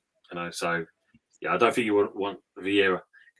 One thing you don't want to do is damage his credibility in the day. I actually agree with that. Yeah, it's like Roy Keane, and it's like Roy Keane. I mean, respects to Keane as a player. Yeah, he's from my city, but obviously he played for United. I'm an Arsenal fan, but respects to Roy Keane, man. But when it came management, same with Vieira. I mean, they're players. Zidane was like the original. Zidane was the messiah, and he had an incredible squad. But the better squad you have, the better the manager needs to be to keep them all in check. But Zidane is one in a million, guys. There's not many guys that like Zidane that can come on and do that. You know what I mean? I mean, Wenger was a player back in the day. Wenger played for Monaco, AS Monaco in France, and he wasn't a bad player. He was a tidy defender, but he wasn't at a fantastic level. But then as a coach, you know, average player, respects the Wenger. As a coach, very good. So it tends to be like that, you know. Odegaard is a good player, but you can't compare him with Bergkamp. Bergkamp was nothing but a genius. Bergkamp was the man. You know what I mean? Thank you to Tony Claude Gunner TV for tuning in. Yeah? Appreciate it, man. Yeah, big up, Tony. Legend there. Subscribe to the man's channel if you haven't already. Yeah, I was watching a bit of his content earlier. Subscribe to his channel, guys, and make sure you click the notifications bell. You get notified every time he uploads content. All right, and big up, man. And thanks for tuning in. Yeah, Odegaard. Yeah, smash the likes, guys. Very important. That's the main thing. Scott Kirk Martin and Bergkamp are worlds apart. 100%. Apparently, you're going in for Dave. Apparently, you're going in for Botello. You heard of this fella, Botello? Yeah, I heard of him. Yeah, I heard of him. Apparently, it's I'm just looking. Be your fourth signing. Yeah, I'm just looking at the comment there from Jez. Welcome along, anyway, Jez, man. I hope you're well. Let me thank you. Is it?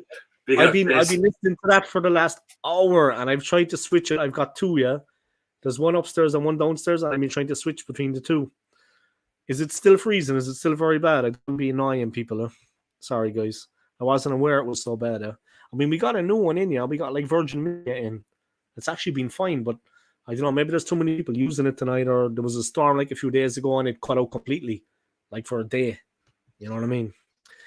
This season should be one of reckoning in a way for Aaron Ramsdale. Another poor error against Manchester United. What's the use of landing a goal kick on a sixpence if your technique is poor?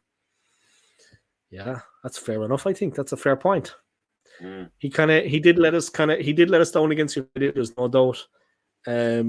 We were struggling in the game as a whole, and the defense didn't do us any favors. But definitely, when the chance came to Fernandes, it wasn't unsided. I mean, Ramsdale had a good side of Fernandes with the ball. The shot was not unsided. He saw it coming in from a long way out. It wasn't a close range snap finish. He should have done better.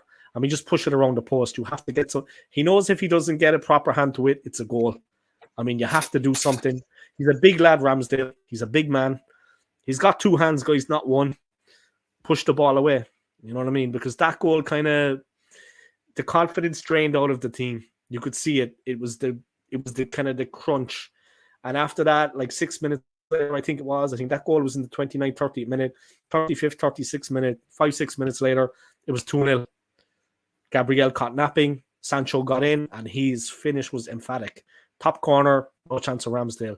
But definitely the first goal it unhinged us. And the confidence just drained out of the team. And like I said, Declan Rice, he's only getting into things. All right, guys, how's the stream going now? Am I still breaking up all over the place? What's going on? No, anyway. Not too bad. Every now and then. I mean, Scott said, I'm definitely putting my hands up for Vieira to take penalties. Scott, I don't think your arms are long enough. The distance that ball went, I don't think your arms are long enough. Yeah, it ended up out by, what's that airport out by Jersey? Teterboro Airport. The ball ended up out by Teterboro. It was on its way to JFK, but it was shot down. It was on its way to JFK, but it was shot down. They thought it was a Chinese weather balloon, so they shot it out of the skies. It was heading to JFK. All right, It was one of those Chinese weather balloons. All right. Big up to Manny and Jez, two huge legends. Yeah, big up to Jez, man. Jez, I was watching you with a gal. Yeah. We were watching you with a gal, okay, Jez? I'm not going to say any more than that, man. That was a heated debate, Jez. That was a heated debate. We saw you with a gal, yeah. I watched it, man. It was a heated debate. I mean, but look, I'm going to say big up to both of you, yeah. Big up to yourself and a gal for actually being present on the channel. You know, you joined. Obviously, you knew when you joined the stream that there was going to be a bit of. You knew just when you joined the stream that there was going to be a little bit of afters. You were going to get into it, but yeah, at least you've got the courage of your convictions, as we say. Yeah, the strength of your convictions. You turned up on the stream. You went to the stream, and you knew you were going to, you know, there was going to be a bit of a heated debate. But big up, man, for, like I said, standing up for what you believe in, and he did the same. Well, and Northside got into it. Northside got into it, you know. We're all Arsenal fans at the end of the day. He was kind of like, trying to stir up debate, and what he said to Jez there, and that, at the end of the day, I know people are saying everyone's got opinions and stuff like that, but at the end of the day, yeah, everyone's entitled to their opinions, but at the same point, there's also a level of respect, and earned respect at the end of the day. And he was just kind of like, and he's only a kid at the end of the day, Jez, he's been through it, he's seen it, so show that kind of respect. That's the main thing. 100% on that. Thanks, Jez, for saying it's a great show. Thank you, mate. Thank you, Jez. I appreciate it, man. Big up. Here's a question: Which signing that has been made so far has made you secretly jealous?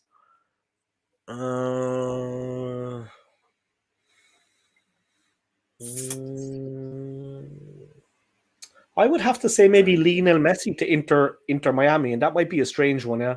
But I mean, seeing Messi, even if he just stayed for 1 year in an Arsenal jersey, regardless of what we did during the season, I mean, yeah, Inter Miami, their fans, I don't know, do they realize how lucky they are that he's on good relations with David Beckham, because it would just be an honor to see him play for the club, Maybe that might sound like a strange one now, because like I said, it's not going to bring us the treble. It's not going to win us the league. With all due respects to Lionel Messi, he's not going to turn us into a title-winning team. But yeah, Lionel Messi for me, because it would be an honor to see him, maybe bump into him one day out in London. You never know. You could just bump into the guy. I mean, it would be great to see him at the Emirates for even if it was one season. I'm doing good, yeah. One, Dave. Right. For me, that question, my seat, would be Gundogan at the end of the day. I would love to have had him. You can just tell what the player does. So yeah, I was quite surprised that when he did leave, I definitely would have taken him. Yeah. What's your take on Ramsdale's recent performances and gaffes? Don't ask Manny. Don't ask Manny. Because you know where he's going to go with that. Manny doesn't rate Ramsdale at all, and that's fair enough. I think Ramsdale has been bad. Carrying on from the end of last season. I actually have a lot of time for Ramsdale. I think he's a good goalkeeper. I think there's things he needs to work on. I mean, some of his reflex saves are like the Liverpool game last season. We should have been dead and buried in the second half. And he saved us, It wasn't enough in the end, of course. We still capitulated to Man City. We still finished up second, and second is nowhere, in my opinion. After leading for so long, second is nowhere. I mean, but Ramsdale is okay as a goalkeeper, I would say. He has a very strong side to his game. Sometimes he is fantastic with the saves, but definitely he kind of slips a little bit at times in games, and it's something he needs to work on. He's not the finished article. I think if another keeper can come in and put him under a little bit of pressure, keep him on his toes, that wouldn't be a bad thing. Tony Claude Gunner TV. I think it comes down to what we said earlier on, Dave. It's the fact that, when you look at it with Ramsdale, because there's no real competition, he's just too confident. That's the problem. Too comfortable. That's where he really is. He's higher than Kane's. He knows he's going to be number one, yeah? He knows he's going to be number one either way. That's the problem. I mean, James there is just saying that Moussa Diaby going to Villa. Yeah, I mean, he's a perfect signer for them. And obviously, Henry wants to play. So that's going to be the difference. Stapes, you want his Xhaka back.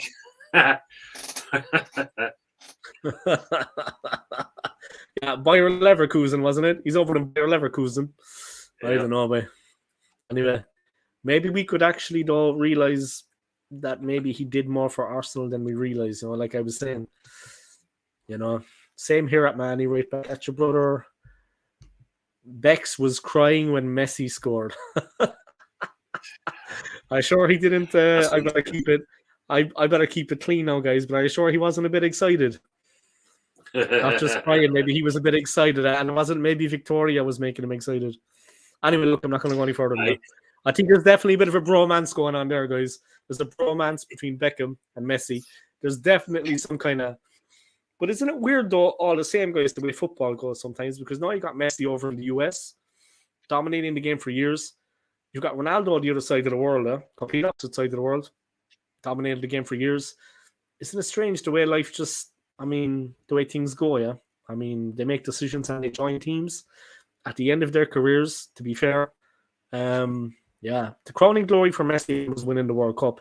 I mean, if he ended his career without actually winning, like, okay, Copa America, yeah, but that is a major trophy, but, like the World Cup, they can't, obviously they're not in the Euros, yeah, they're not in the European Championship. But if Messi didn't win the World Cup with Argentina, there would always be that question mark hanging over his head. The comparisons with Diego Maradona, El Diego, you know what I mean? That would have always been hanging over Messi's head. So the fact that he, I think, won the World Cup kind of took that pressure off his shoulders. You know what I mean? Let's face it, that was weighing on his mind. It had to have been the whole time.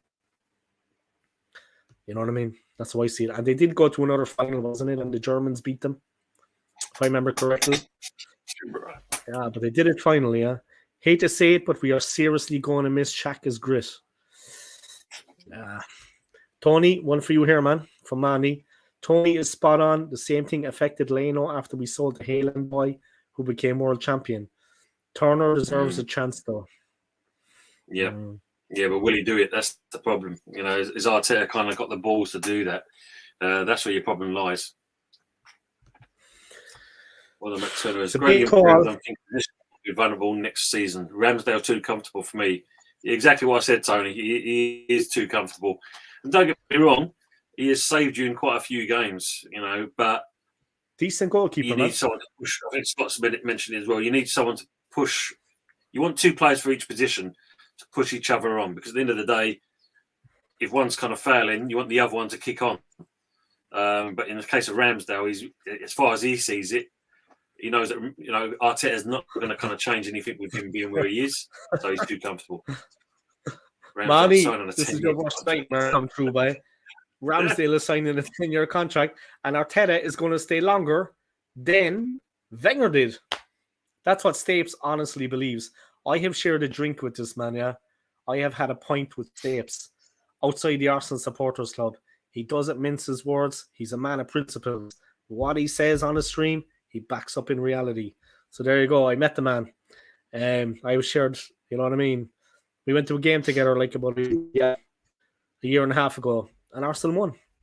But Ramsdale 10-year contract, maybe we get De Gea.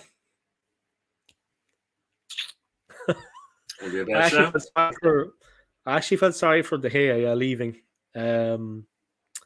Yeah, that was a pity, man. You know what I mean? Seriously, like, he was good for the man. He gave the best years of his life. He was a decent goalkeeper. In the end, though, time catches up with you, I suppose. He needed a new challenge. He needed a breath of fresh air. Interesting how, despite both sharing a Man United Real Madrid connection, Beckham didn't exactly. He didn't want Ronaldo. You know what I mean? He went for the Barca. You know what I mean? Real Barca. He went kind of to the Barca, but I think he gets on well with Messi. Yeah, not that he doesn't get on well with Ronaldo, but himself and Messi get on very good. Yeah, I heard that like Messi is actually been given like shares in the club, like part ownership. He has. He's been given shares in the club. But going back on Manny's comment there, when you think about it, at the end of the day, he's worked with Ronaldo. He knows what the players like, and there's a conflict of character. So, Beckham's done the right thing. So, Manny's great comment. I mean, at the end of the day, isn't it? Why would you want two kind of big heads in the club? It's bad enough when they were playing for United. It was almost like with England, man, when they had Gerrard and Lampard. It just wouldn't work with them in the team. They were just, you know what I mean? It just wouldn't work. Exactly. But still, nobody will watch the Saudi League. Yeah, I mean, since Ronaldo went there, I mean, it hasn't turned my head because the Premier League is where it's at, in my opinion. At the moment, the Premier League is where it's at. Just because now that maybe Mbappe is going to go there, that wouldn't make me watch it. I mean, I might get one of the jerseys or I'm going to get Mbappe on the back, maybe, you know what I mean? But I'm still not going to watch it. That's just going to be me walking down the road acting the man. You know what I mean? That's not about just so I can kind of be in the pub like that. I mean, Mbappe. I'm going to get my Arsenal jersey as well at some point with OSG. With Scott's comment there, though, Dave, if you look at it, I guarantee you'll probably see someone like Prime or Apple TV, will start showing the actual Saudi League. One of them two are probably going to do it, I'd say. Yeah, because they're already showing the MLS, aren't they? So because there might be interest in it. Do you know what I mean? I don't know, dude. Well, especially the players are signing now. As you said before, it was just Ronaldo, wasn't it? Just Ronaldo, and no one else. You didn't really know anyone of the other players. But now they're signing more Premier League players. That's a fair point. They're signing more than just Ronaldo and maybe Mbappe. They're signing Kante is gone out there, right? N'Golo Kante. Yeah. And he's just, there's many. James Dunlop. That was my issue with Pickford several seasons ago with him being so comfortable. But in the past 2 years, he's massively improved considering how shocking we've been. James, on that, how did you feel, James, when Man United was kind of interested in getting hold of him? Did you actually want him to go or did you want him to stay? Be interested to hear what your comments on that. That's a good question, yeah. That is a good question. Scott Kirk comes in with a comment. De Gea, no. You don't want De Gea joining Arsenal, no? All right, I suppose. Where is he actually now? What is he doing? Just give me 1 second, guys. I got to take a pit stop, okay? And I'll be back. I was drinking much water. 1 second, all right? I'll try and see what the guy's doing. It's all down to you, bye. It's all down to you, Tony. No worries. Let's have a look at David again.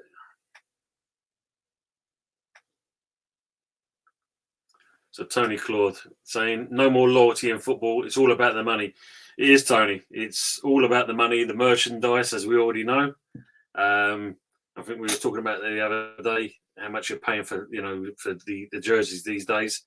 I know the West Ham one, we're looking for some silly money.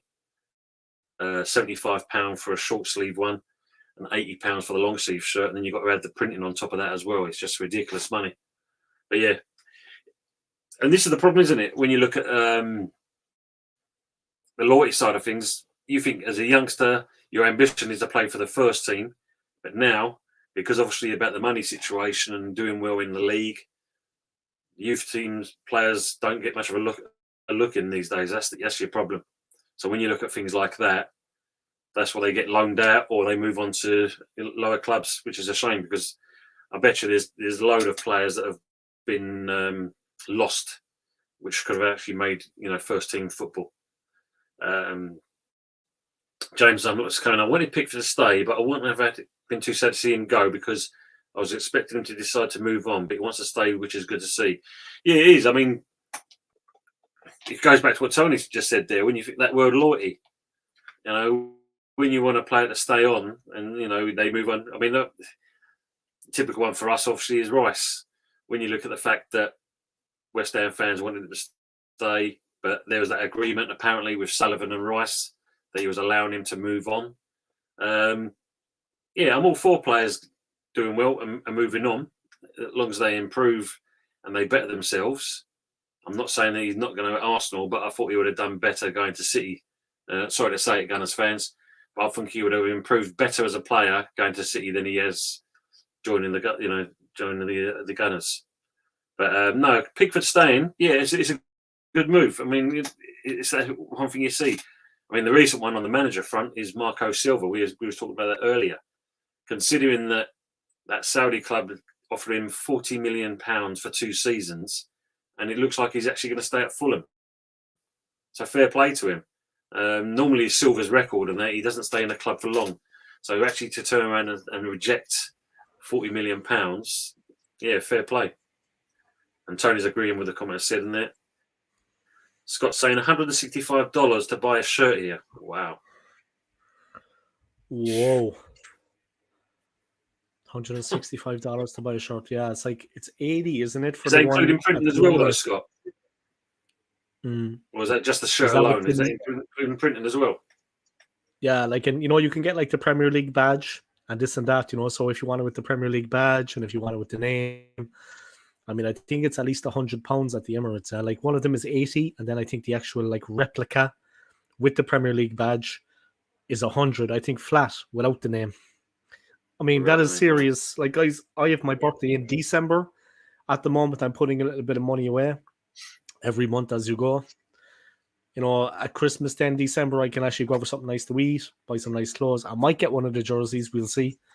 But yeah, it's definitely going to cost a pretty penny. I mean, I wouldn't rock up at the Emirates and just splash that money on a month without having saved up the money. A lot of people, I think they save it up first before they I mean, if you ever go to the Emirates, you'll see a lot of tourists there, and they fly over. I mean, a lot of them that come over, they're well-heeled guys. They have cash. I mean, that's what you see, the people that come over to see the games. I'm working in a hotel in central London.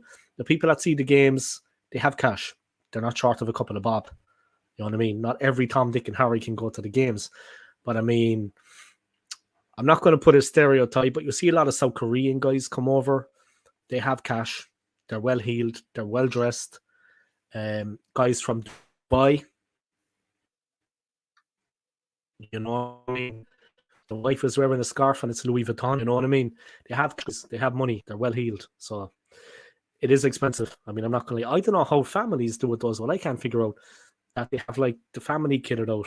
You know what I mean? Because, like, I just buy a jersey for me, but if you've got, like, kids that support the club, even if you wanted to bring them to a game and you wanted to get a burger and chips, I mean, it's astronomical.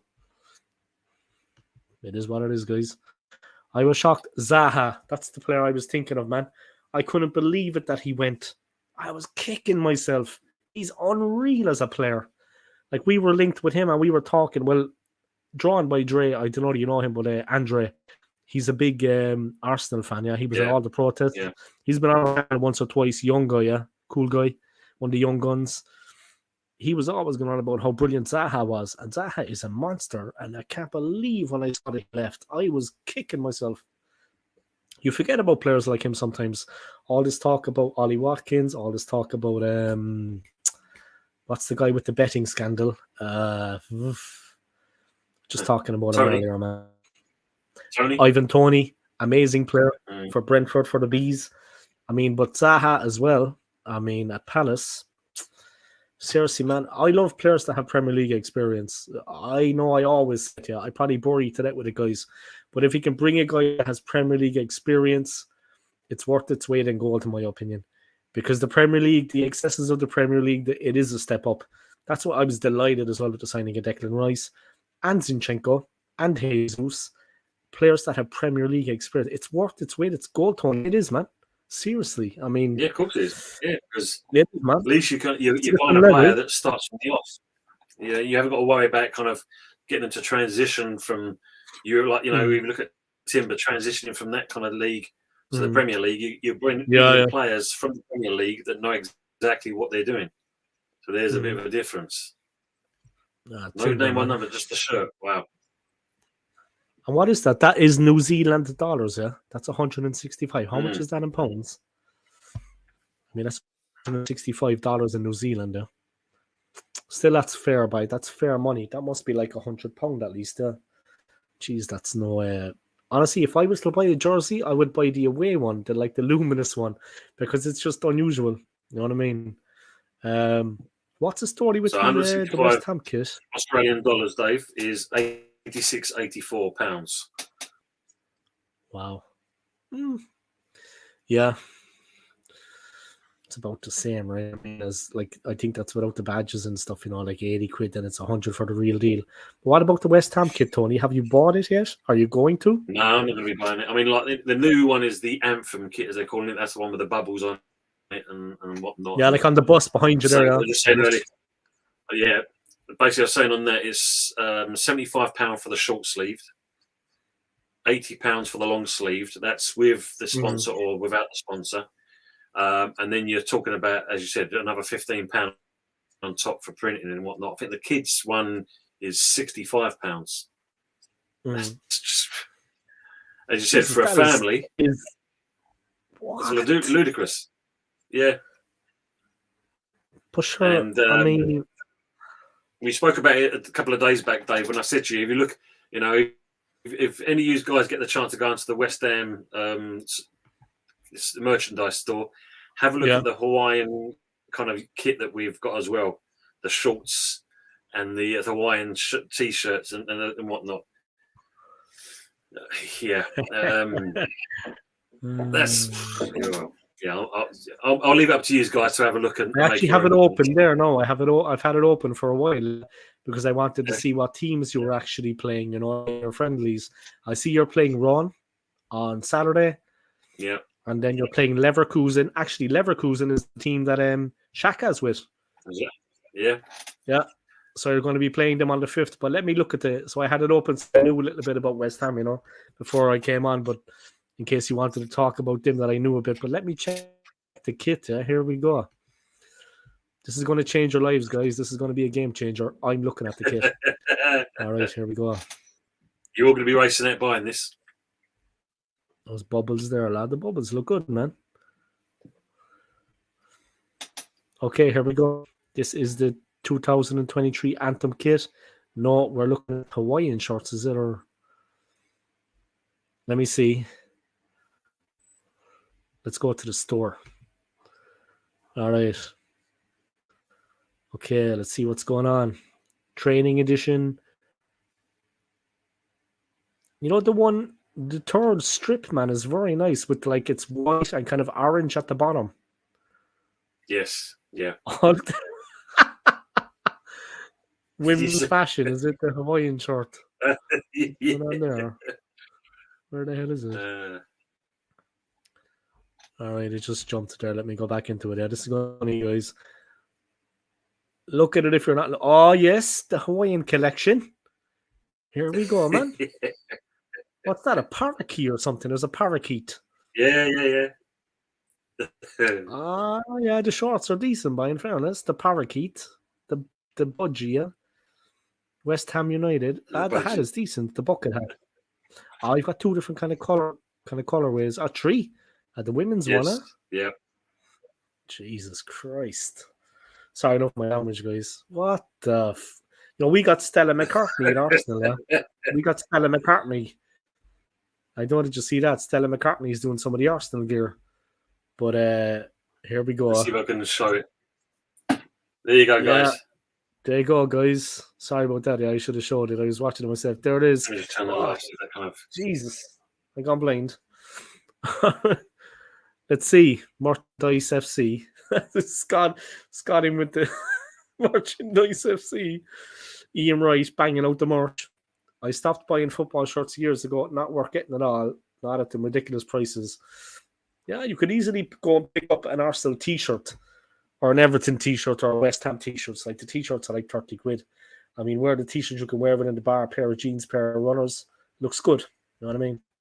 There you go, guys. You can get the shorts as well. I bet you're going to be racing out to buy this now.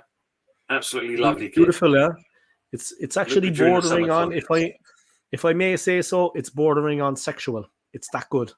I mean, if I saw one of the West Ham women now wearing what I saw there for the women, I'd be like straight away up for the number. And if she's a West Ham fan, I'd be like, maybe, you know what I mean? I'm going to keep it clean now, guys, because I get banned off YouTube. That's the last thing. Did you see the Man United away kit? No. That's the worst. Here we go. That's the worst kit by a country mile. What the hell are they thinking? The Man United away kit. All right, let me wait. Now I'm going to educate myself. Straight on the phone here, guys. All right, come on, guys. Let's look at the Man United away kit.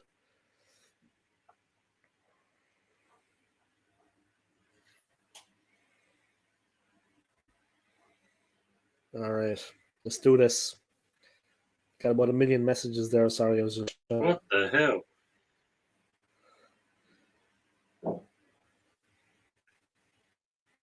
Man United away kit.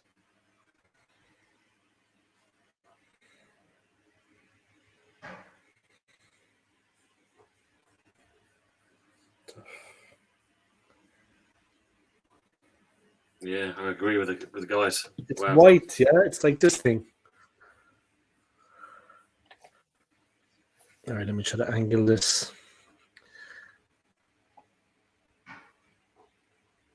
There. That one, eh? White and like, yeah, Jesus. It's There's basic. also this one as well. Yeah. I saw the players in it there, and they were like, I was thinking Newcastle United or Juventus. That's what I thought, first of all. That kind of Juventus buzz going on, yeah. It's interesting though what they'd be thinking sometimes. I mean, obviously they want to really make it, make a difference and make They wanted to stand out, yeah. But I think the Arsenal man, the third Arsenal one is decent, and I like the West Ham gear. Like I said, the one that's like white, cream, and then it's got like the orange kind of bit at the end, like it was splashed through paint almost. That looks decent, man. It's like half. It looks decent though, and your crest is cool, man, and the jersey looks cool, and the Hawaiian gear is a bit of fun and it's good. You wear that on summer, man. You go over to Portugal, you got that on. You know what I mean? And who's going to laugh at a West Ham fan? No one, because you have a reputation for being hard. Let's be honest. I met a guy at the hotel maybe 3 months ago, and he was the toughest. I mean, this guy was. I was talking about. I think I told you I was talking about Declan Rice to another guy, yeah, and he overheard, and he was in the foyer, and I did not realize that he was a West Ham fan, of course. So I was talking to another guy. Oh yeah, I said, well, maybe if we get Declan Rice, you know, because we need him. And then the West Ham fan turned around out of nowhere. No, you don't. And I looked at him, and I was like, and he was like, yeah, I'm a West Ham fan. And the guy was so tough. I mean, he looked so tough. And he was from London, yeah, but he was staying in the hotel for, I think, like a wedding that was on in the centre. So he just decided to stay in central London instead of heading back out to where he lived there. But my God, this guy was tough. Anyway, he was tough.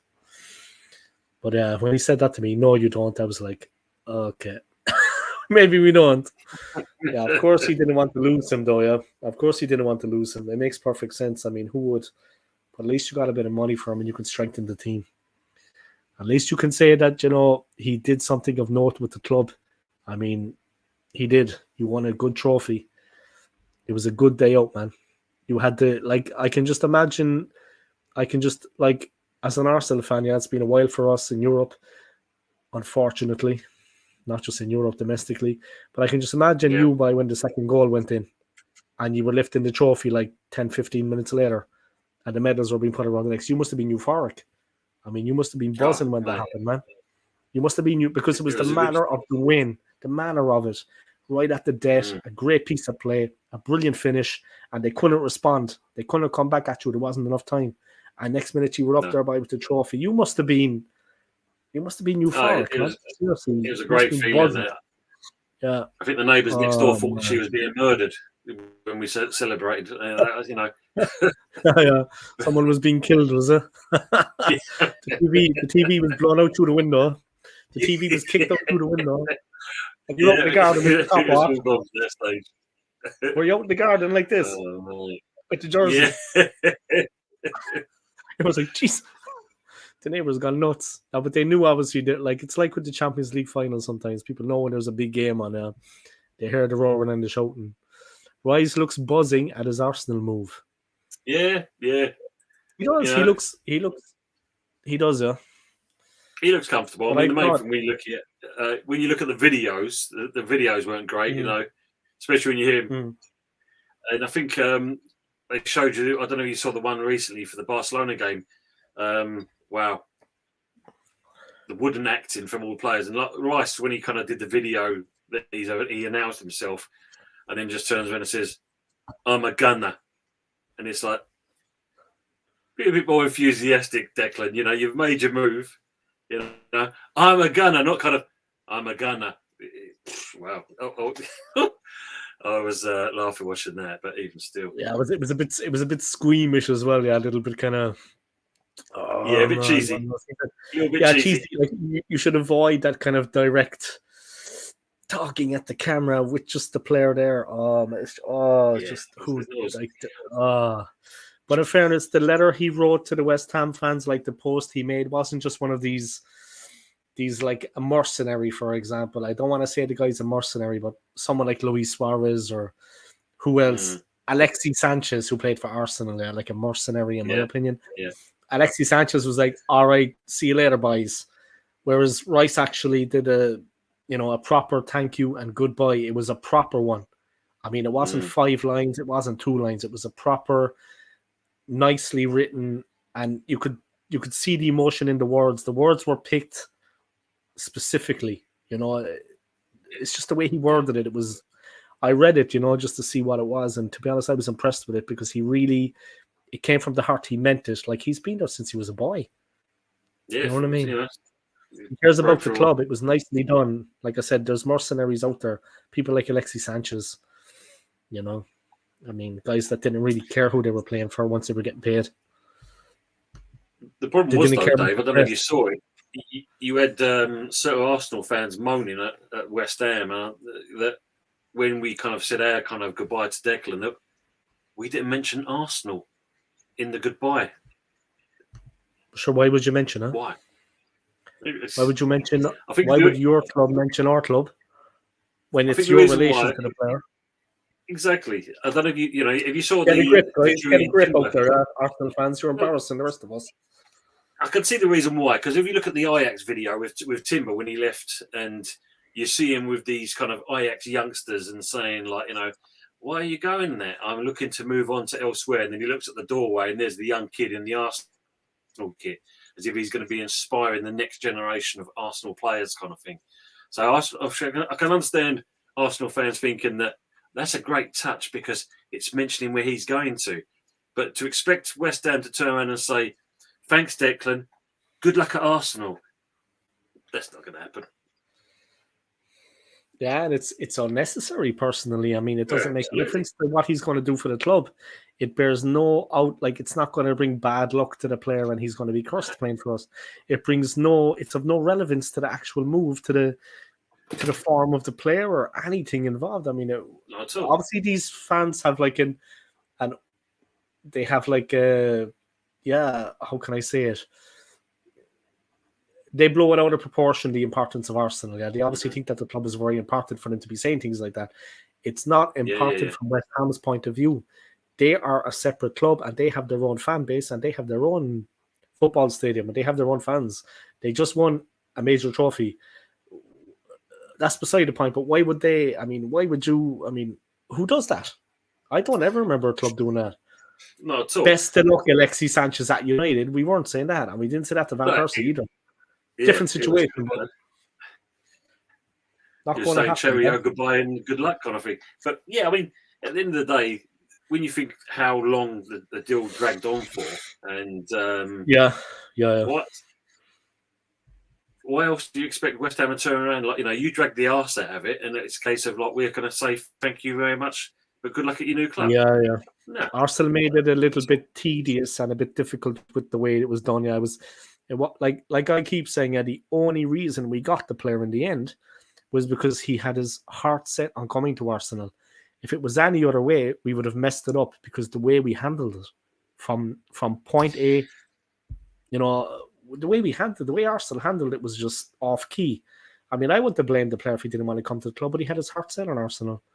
Yeah, of course. But, you know, the other thing you've got to look at it like this, and this is, like I've said this before in another stream, is where you've got to kind of commend City, because at the end of the day, they didn't break their transfer policy. They, you know, they weren't going to go above that figure, and they weren't going to be pushed into it. They've done it. They've done that before. They've been burnt. They know, obviously, the implications that come, you know, the FFP, obviously what's hanging over their head at the moment with all these kind of so-called allegations of charges, etc. So why should you decide suddenly that, you know what, for this one player, we're gonna break our policy and we're going to sign Rice? And once they knew that they weren't going to go above that fee when it got rejected by West Ham, fair play to them. They walked away. So it kind of only left one club, and that was Arsenal. So all these people say, you know, are getting gassed at, yeah, we did well. We got Arsenal. You only got Arsenal, you know, Rice, because at the end of the day, one club pulled out, and it only left one club left. Yeah, that's the truth of the matter. You know, I know some people are not going to like that comment, but be realistic. That's what really happened. I think that's fair to say. Yeah. I mean, you know what I mean? That's what I like when people come on to my channel, whether it is James Dunlop or yourself, or you heard me, I think earlier I was saying to Henry, if he wants to come on at some point, like a Liverpool fan, people have the right to speak their mind on my channel, whether it's Liverpool, West Ham, Arsenal, even Spurs. You know what I mean? That's the way I like my channel to be, that everyone is welcome. And that's a fair point, Tony. I think it's fair to say. I think it's fair to say. But let me ask you a question. Do you honestly think that Pep wanted Rice? I mean, how much did he want them? I mean, you think there was a passing interest, or he really had an idea, a plan for the player at Manchester City? And what role do you think he would have taken on if they had got him? Because they have, Gundogan was gone. That's what got me concerned. As soon as I heard he was leaving, I was like, oh shit. Pardon my language, no guys, but I was like, oh fuck. When I heard he was leaving, I was like, oh no, Man City are going to come in for him. I said, we're done. We're done. Yeah. Like, who's he going to choose? Treble winners and have the chance to work with Pep Guardiola or Arsenal? I was like, we're done. Luckily, it didn't work out like that. But how much do you think that Pep actually wanted to sign Declan Rice? I'd say that he had a very strong interest in him, because when you think about it, obviously, as you said, Gundogan's gone. There's obviously like Silva is possibly going to be leaving as well, and De Bruyne's not getting any younger. And you can understand people saying, well, why do you want to go to Man City? Because he's only going to get a bit part place in the team. But then you've got to look at Jack Grealish. The first season, hardly got a look in. Last season, you couldn't stop him. And that's how much he improved. And that's a space of one season, you might as well say.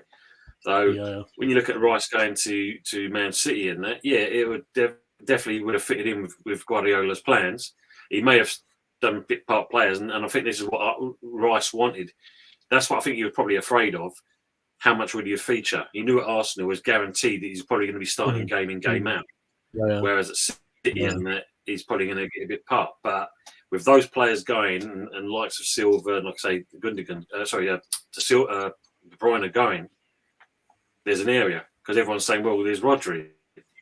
Yeah, but Rodri can only do so much. Just like Rice coming in with you guys, everyone's expecting miracles. That now we've signed Rice, it's like, that's it. We're now going to win everything because we've now signed Rice.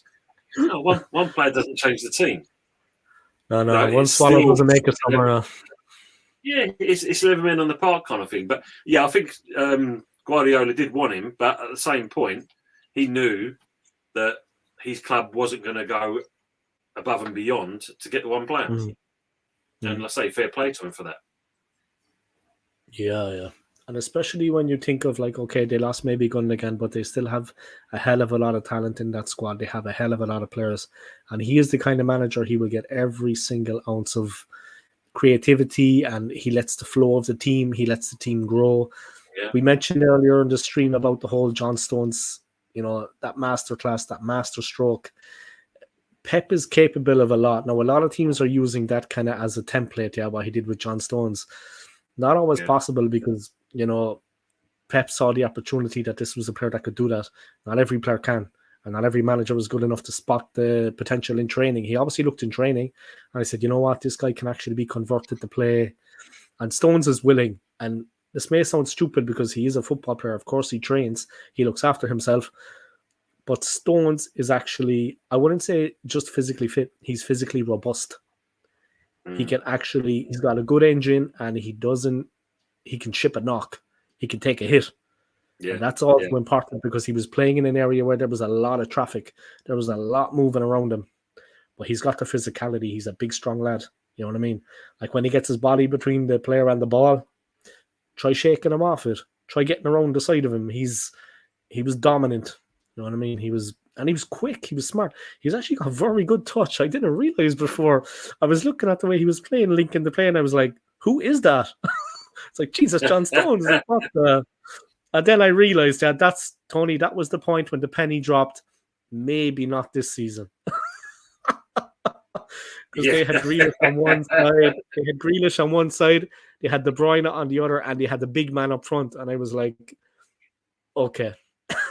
And they had the goalkeeper, Edison. I was kind of like, And when Pep was sitting down silent and quiet, I said, I think things are going to plan for him. He was perfectly calm. I was like, yeah.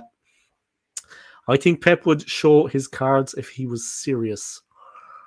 In relation to the actual signing of them. Yeah. James Dunlop, cheers, lads. Got an early shift tomorrow. Take care. James, thanks for tuning into the stream. Yeah, it's been a minute. Man. You're a gentleman. Yeah, thanks for tuning in. But James, if you want to fill us in about your channel, I don't know, did you have a channel yourself, or are you part of like a greater? I think you're part of like a greater kind of Everton channel I'm sure he's connected to that. If you want to let us know about that, James, so people can subscribe if they want or come support the channel or even just have a look at it, let us know, yeah, because it's been so long since you've been on. I think it's been 6 months at least. But I think you were part of like a collective, yeah, like an Everton football channel. And you were one of the members of a different one, yeah, that you guest on regularly. If you want us to let us know what it is, we can have a look, yeah. I think I follow it anyway, but I'm trying to remember what it was. Yeah, it's good to see James popping in, man. Decent. Anytime you want to knock off now, Tony, just let me know, man. It's all good. But, yeah, sure, mate. Sure. Hopes for the season for West Ham. I mean, how do you see things going if you get in a couple of signings? I mean, you don't want to be in a dogfight again. You don't want to be, there has to be improvement, right? I mean, you won a trophy. It is a good team. It is a decent team, man. A decent squad. Yeah, but as you said, we don't want to start off like we did last season. And last season was an absolute disaster. As you said, fortunate enough with the European games, that's what kind of saw us through. And unfortunately, that's probably has kept Moyes still in the job. But at the same point, fair play to the board, because there's only a handful of clubs, well, not even a handful of clubs, that have actually stuck with their manager when the bad time, when the shit was hitting the fan, basically. Pardon my French. Like the Notts Forest guy, I forgot his name there, but he's kind of was kept on by the board, and look what they did. So with West Ham, yeah, hopefully we'll get some of these signings across the line. We need to do that just to build up. I mean, we are going to lose our front line with Scamacca and Antonio. We definitely need to kind of find a replacement there. Hopefully, like I said, this Mbamba kind of gets given a chance. I think he should do. He's not afraid to score. Steve Cooper, thanks, Scott. Yeah, he's been given the opportunity, and it's good to see that, considering how Nottingham Forest was doing at one point. I mean, the strange one was, just kind of going off topic, was Bournemouth with Gary O'Neill. When you think what he did there, and they started to play some decent football, and he got them out of the actual relegation zone. All right.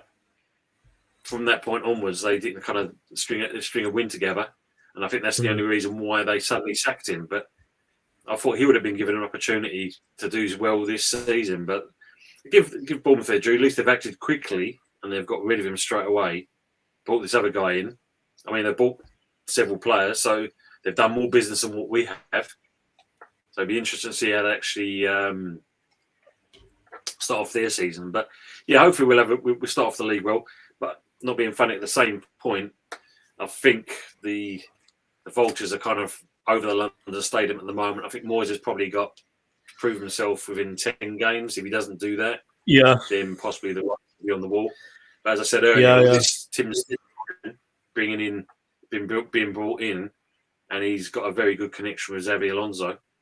Have a fan are kind of like, oh, maybe we're going to get him as manager. That should be great. Thanks for tuning in, Alex, man. And take care of yourself, yeah? Yeah. Alex is just after uploading content, so I'm going to check it out later, yeah? But take care of yourself, Alex, man. Yeah, as well. Yeah, he was texting me a while later. I'll drop you a text either tonight or tomorrow, but you're going to be sleeping maybe tomorrow, yeah? But you take care of yourself, yeah, man, and keep in touch, yeah? All the best, huh? All right. Yeah, good night. He was at a lot of the protests against the Cronkies, Alex. I think he was actually at all of them. At one of them, he was streaming. I saw one of those. Videos he did when he went to the protest. Oh, yeah. And it was a bit of he was expecting to see all these thousands of people, and he's looking around and is like, well, where are they? And I think, there's a bunch of people there. Maybe these could be them. And I think it turned out to be most people going into the shop. There wasn't. Yeah, I don't think there was. The turnout was quite. I think maybe the one before that was like Drawn by Dre was at that one. Andre was at that. Yeah, the young guy that comes on my channel sometimes. I think maybe the one before it was maybe like when everyone pushed, but the Black Scarf movement, the BSM. I mean, they were very proactive in this too. Yeah, I don't know. I haven't heard anything about them yet or since or this. They were uploading onto YouTube as well at some point, but there was a Black Scarf movement that kind of set up their own little kind of section of Arsenal, and they were fans that wanted the Highbury days back, that wanted this kind of back. They were like the purists, the Black Scarf movement. They were like, supporting Arsenal, but by their rules. You know what I mean? The way they wanted. So yeah, they were like a movement that was going on. But here we go. Scott's in with a comment. I don't know if he's being funny or not, but here we go. West Ham 10th. Yeah, I mean, I'd say I wouldn't say no to that kind of thing. Maybe, we'd look to, if we could push higher, that I'll take that as well. But 10th would be an improvement on last season, put it that way. As long as we can do well and we can keep our head above water, then I'll take that. I'll take that. I'm looking at your fixtures here, man. I mean, Bournemouth, and then you're away at Bournemouth, you're hosting Chelsea, you're away at Brighton, you're away at Luton. Then you have Man City and Liverpool. We've got the easy games coming up after that, Dave. Yeah, Arsenal, is it? No, we've got City. City, then Liverpool. Yeah, then Sheffield United. Newcastle, Villa. There's actually a lot of tough games in there, man. Well, and for Arsenal too, for Arsenal too. Yeah, because I was looking at that. That's the strange one, because I've got the fixtures up on the board here. When you look at December time, so the 23rd we play Man U at home, and then we're away to you on the 26th, Boxing Day. Yeah, but then in January, but in February, a month later, we're then away to Man United, and then at home to you on the 10th. So why can't they spread these games? We're playing you that close together. Yeah. I see what you mean. And the same kind of thing, Man United and Arsenal, like 2 games in a row, like twice. Yeah. Split it up, Yeah, man. No, this is the thing. And you're going to get something. You're going to get something out of those games, at least. I mean, you will pick up something, I'm sure. I'm sure we will do. Yeah. I mean, just kind of answering Scott's kind of comment there. I mean, I'm going to ask you the same question, Dave, because it's quite interesting when you look at the similarities between the two clubs, West Ham and yourselves. You've got the Cronkies, and obviously, how they're handling your club. We've got, obviously, at the time, Gold, Sullivan, and Brady. Obviously, Gold's passed away, so now we've only got Sullivan and Brady involved. But we've got the same situation, really. So we're looking at that. How do you feel the Cronkies are handling your club now, considering the money they've backed Arteta with? Considering the money that they backed him with. Obviously, like you said, man, they backed him financially, and they obviously have backed him to the hilt, unlike Unai Emery was. That's like a double-barreled question. I mean, they have given him financial backing, but I still think that their commitment is not complete.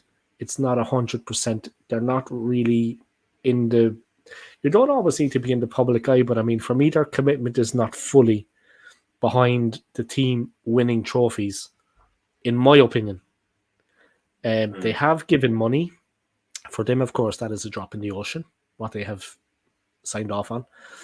It is a drop in the ocean to these guys, but it's not much, is what I mean when I say that.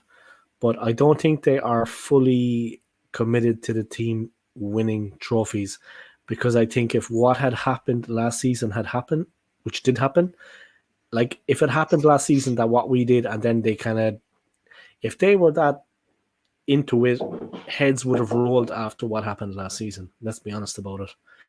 I mean, there would have definitely been a stern talking given to Mikel Arteta. Now, maybe that took place. Maybe it did, maybe it didn't. But I think in my own mind that they're not 100% committed to the team being successful. I think first and foremost in their mind is the business. Maybe if they see us make a run at the league, they're thinking of jersey sales. Look, I'm just saying, that's my opinion. I had a guy on my channel before, Daniel from the United States, and he was live about a year ago on my channel, maybe a year and a half ago, and he told me, I asked him, okay, man, you're over in the US. What's going on with these two boys? What is the situation with them? He said, Dave, they're capitalists. They're chasing the almighty buck. They want the dollar. That's what they care about. That's what they want. Every club that they have controlled in the US and that they have bought, they have been the same. Whether the club is successful or not, the main thing for them, if they're successful, it's a bonus. But the main thing for them was eking out every dollar they could of the club, getting every last penny out of the club. That's what he said. Those were his words. And he's living over in the US and he knows them because before they owned Arsenal, different ventures, different things, they're in the media. Yeah. He said that's what they're like. They are capitalists to the core. Of course, America is a capitalist country. I've been there. I've seen what it's like. You know what I mean? Everything available at a price. But that's what they're like. And I honestly think that if we want something, it's a bonus for them, but it's not the be-all and end-all for them. Like when Roman Abramovich, I hate to use this example, but when he was at Chelsea, at least, heart and soul was behind him winning something. He would hug the players. He would literally hug the players before the game. Champions League final, he was hugging the players. He was giving them a G up. You know what I mean? He was in there with them in the changing room. He was in there with the boys. He was one of the lads. You know, it's not the same. We don't have that. That connection is not there. And to be honest, it would make a difference. And it would, I don't want to give the thing of Wrexham, but the two boys that came over to Wrexham, the two actors, they were sitting and they were sitting side by side with the fans at times. They were shaking hands. They were hugging. Yeah. They didn't come for the money, man. They didn't come for the money. They didn't come for the fame. They didn't come for any of that crap. They were themselves. They were fans. They were in there with the people. They were on the pitch at the end hugging the average Joe Soap. That's what we need. I mean, it's not all about, No, it's not. It's not. I mean, that's as you said. I mean, Wrexham, right? It's when you're going back to what you're saying, like with the Conkeys and that, we had the same kind of situation with when Gold & Sullivan decided to buy West Ham, and the Birmingham fans were telling us, steer clear of these guys. They're going to take your money. They're going to rinse the club. They're going to do this and the other. And to be fair to them, yes, they've not been everyone's cup of tea, but they have kind of put money into the club. They've kind of they cleared the debt at one point, and it's where they go. I mean, obviously getting the stadium, which we did kind of buy at one point, but then of course it working with Barry Hearn and obviously Daniel Levy, etc. That's when we had to kind of couldn't buy the club. We had to rent the club. So we, the stadium, shall I say? So now we pay, I think it's £3.5 million for the use of the stadium itself. But now I think the agreement's virtually up, and it'll be interesting to see what's going to happen if Gold's going to stay on, if this Katinsky's going to buy the remaining shares, if someone else is going to come in. I mean, there's that kind of joke going around. If that Sheikh bin Jassim doesn't buy Man United, then he's going to come in for us. So if that's the case, I'm all for it. Come forward, Jassim. We're waiting for you. That's the chairman. Pump some cash in. It is. I mean, like when Scott said there, when you look at it, no one's moaning about the Cronkies. We had exactly the same thing. It was GSB out. And then suddenly we started doing well in Europe. And then suddenly you didn't hear nothing. Apart from the odd murmur here and there, kind of thing, But winning the trophy last season has definitely kind of given them a little kind of breathing space for the time being. But if we don't start doing things, then it'll soon come back. Just like you guys, if things don't improve, and if they stick with Arteta, like he seems to be untouchable, Arteta at the moment. Whatever he does, he kind of, as far as he touches things, it turns to gold. But as Arsenal fans know, it's not the case. Yeah. So it'd be interesting.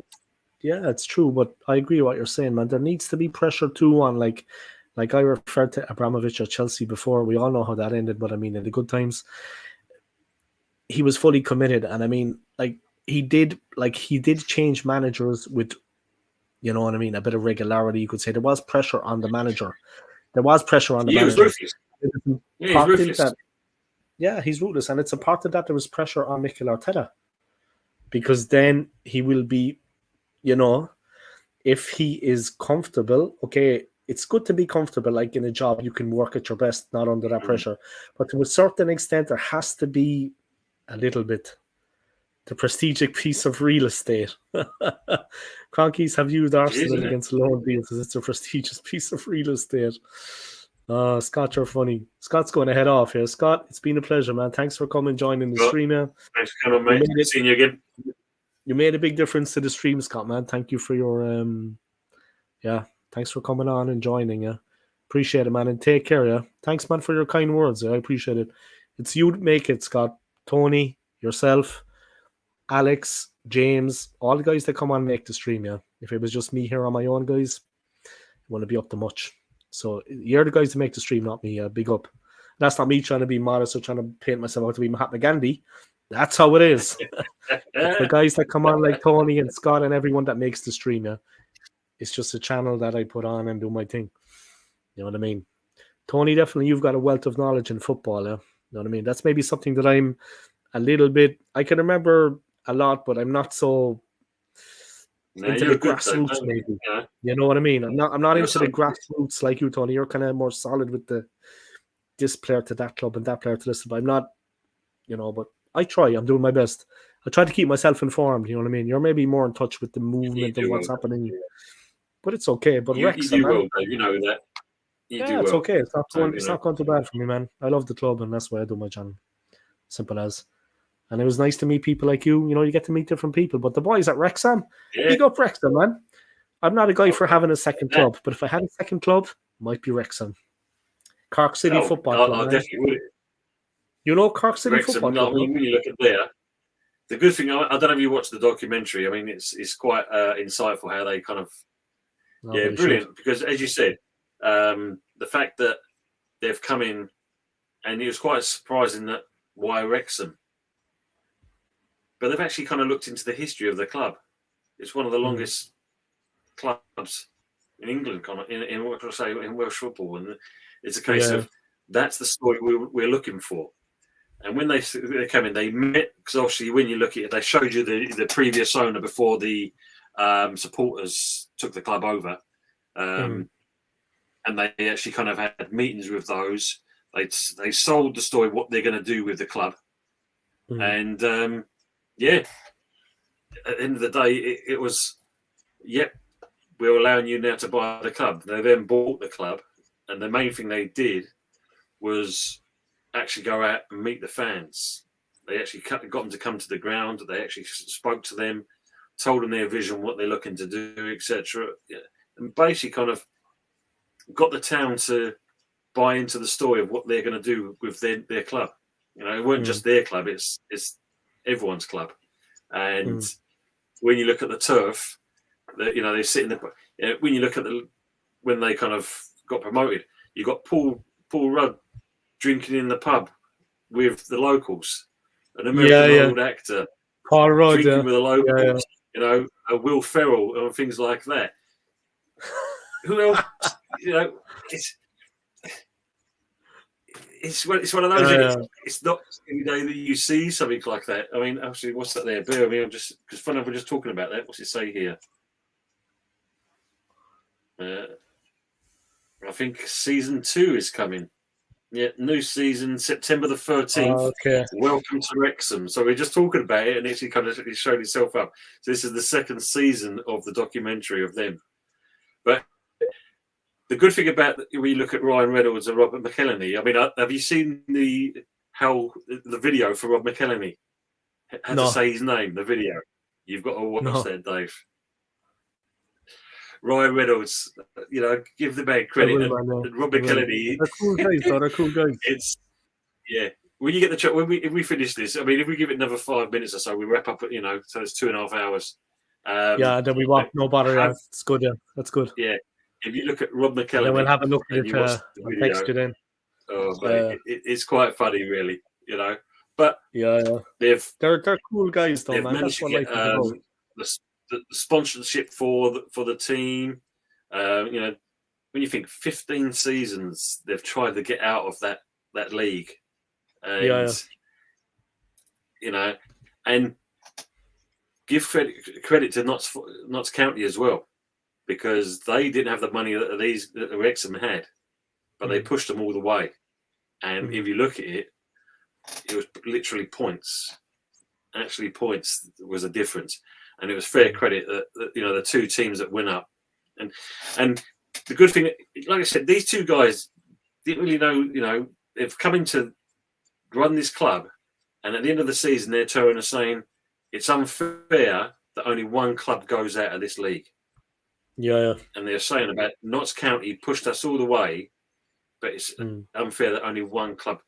And you've got to give them credit for that. I mean, they didn't have to say anything like that because at the end of the day, you're looking after their club. Of course, so, they were honourable. Absolutely, massive respect for that. Decent, they were decent because they know on another day, man, it could have been them. On another day, they could have been in Notts County's position. On another day, like you said, they were trying to get out for so many seasons themselves, so they know what it's like. 15 seasons. Yeah. That would put manners on you. That would make you modest because you've seen the hard times, you've experienced the lows, and then you have a high. So you know what it's like for them because you've been there for so long. Yeah. Big up them, man. Big up them. Maybe they'll take over Arsenal. That'd be cool. You know what I mean? You never know. One of them will come to Arsenal. One of them will come to Arsenal, and the other guy will go to West Ham. Then we'll form one team. We'll form like a mega team. Arsenal. Let's see, Arsenal Ham United, something like that. That's just an idea there. Yeah, this is just a thing I've been working on. Yeah, leave it with me. I'll think up a better name. But you can have McKennelly, and we have Ryan Reynolds because I know he's got more money than McKennelly. So we'll take Reynolds. Yeah, I'll call dibs on that. Yeah, he's had a good career in movies. Your man was in like something about Philadelphia, the series, but Reynolds has been in a lot of movies. Yeah. Well, I think it's 241 million. He's worth. Not bad. Not bad for days. Nothing compared to Mbappe, though. Yeah, exactly. Nothing compared to Mbappe. He gets that one move. His missus makes enough money as well. So I think she rakes in £44 million a year. So she's, they're both doing all right. They're doing all right for themselves. So, He's good in the movies, though. I like him. And to be honest, like I said, what they did at Wrexham, man, you said they went there because of the history of the club and this and that. Big up the two of them, man. Big up. And they got success. Absolutely. Happiness. They brought happiness to a lot of people. All right. We're going to leave it at that, guys. We're going to wrap it up. I want to thank Tony for coming on, man. Big up. You made the stream, man. No, you're welcome, and all the people that tuned in, all the people that were in the message bar. But you made the stream, man. Because, it's good for me that you're like a regular on my channel. Then I go on your channel. We have a kind of a little kind of thing going on there. It's nice. So next time I'll guest on your channel. If you have someone else on, I'll come on too. You just let me know when I'll be there. That's good, mate. But thanks for coming on. Yeah, and it's good to have someone that I can like maybe do a regular podcast every now and again. I know I'm not setting the world on fire, but we got into it there when all these people tuned in. It was fun, right? Started to flow. Yeah, it started to flow. It was fun. It took a while before it kind of got going, but once everyone started coming in, we got a bit of a draw. We got a lot of people looking and the interesting comments, asking you directly, and people's, a lot of the comments in here is what I'm just going to say before I finished it. People were saying things that like I wouldn't necessarily think of, like from a certain point of view. Tony, what do you think of this, or what do you think of that? It was directed at you. It was things were moving. Like it's good. The Hullabaloo came in. He's a diehard Gooner. He knows football. There was a lot of constructive questions asking you about this situation, that situation. How does that affect West Ham? It was good, man. And you see, everyone is nicer. Everyone is friendly. Everybody is friendly, man. They're a good bunch of guys, huh? Listen, I just want to thank you for coming in, man. Guys, check out this man's channel, yeah? Check out his channel, guys. Just let you know as well, Dave, I've got up to 60 subs now. So it's getting there. 60 subs now. So that's good. 60 is 60, man. One day you'll be at 1,000, yeah. But like I said, enjoy the journey too. Like the two boys at Wrexham. Enjoy the journey. You know what I mean? It's going to be an interesting season, man. You started your channel at the right time because now there's a new season coming too. It's going to take flight. All right. Thanks for coming on, man. I appreciate it. A pleasure. Thanks, mate. Thanks for, I'll watch and see how to pronounce the guy's name. Thank you, yeah. Big up yourself, man. And you as well, Take Dave. care, huh? Thanks, mate. See you later, guys. All the best. See you later. Take care, See you everyone. later, guys. Peace. Ta-da now.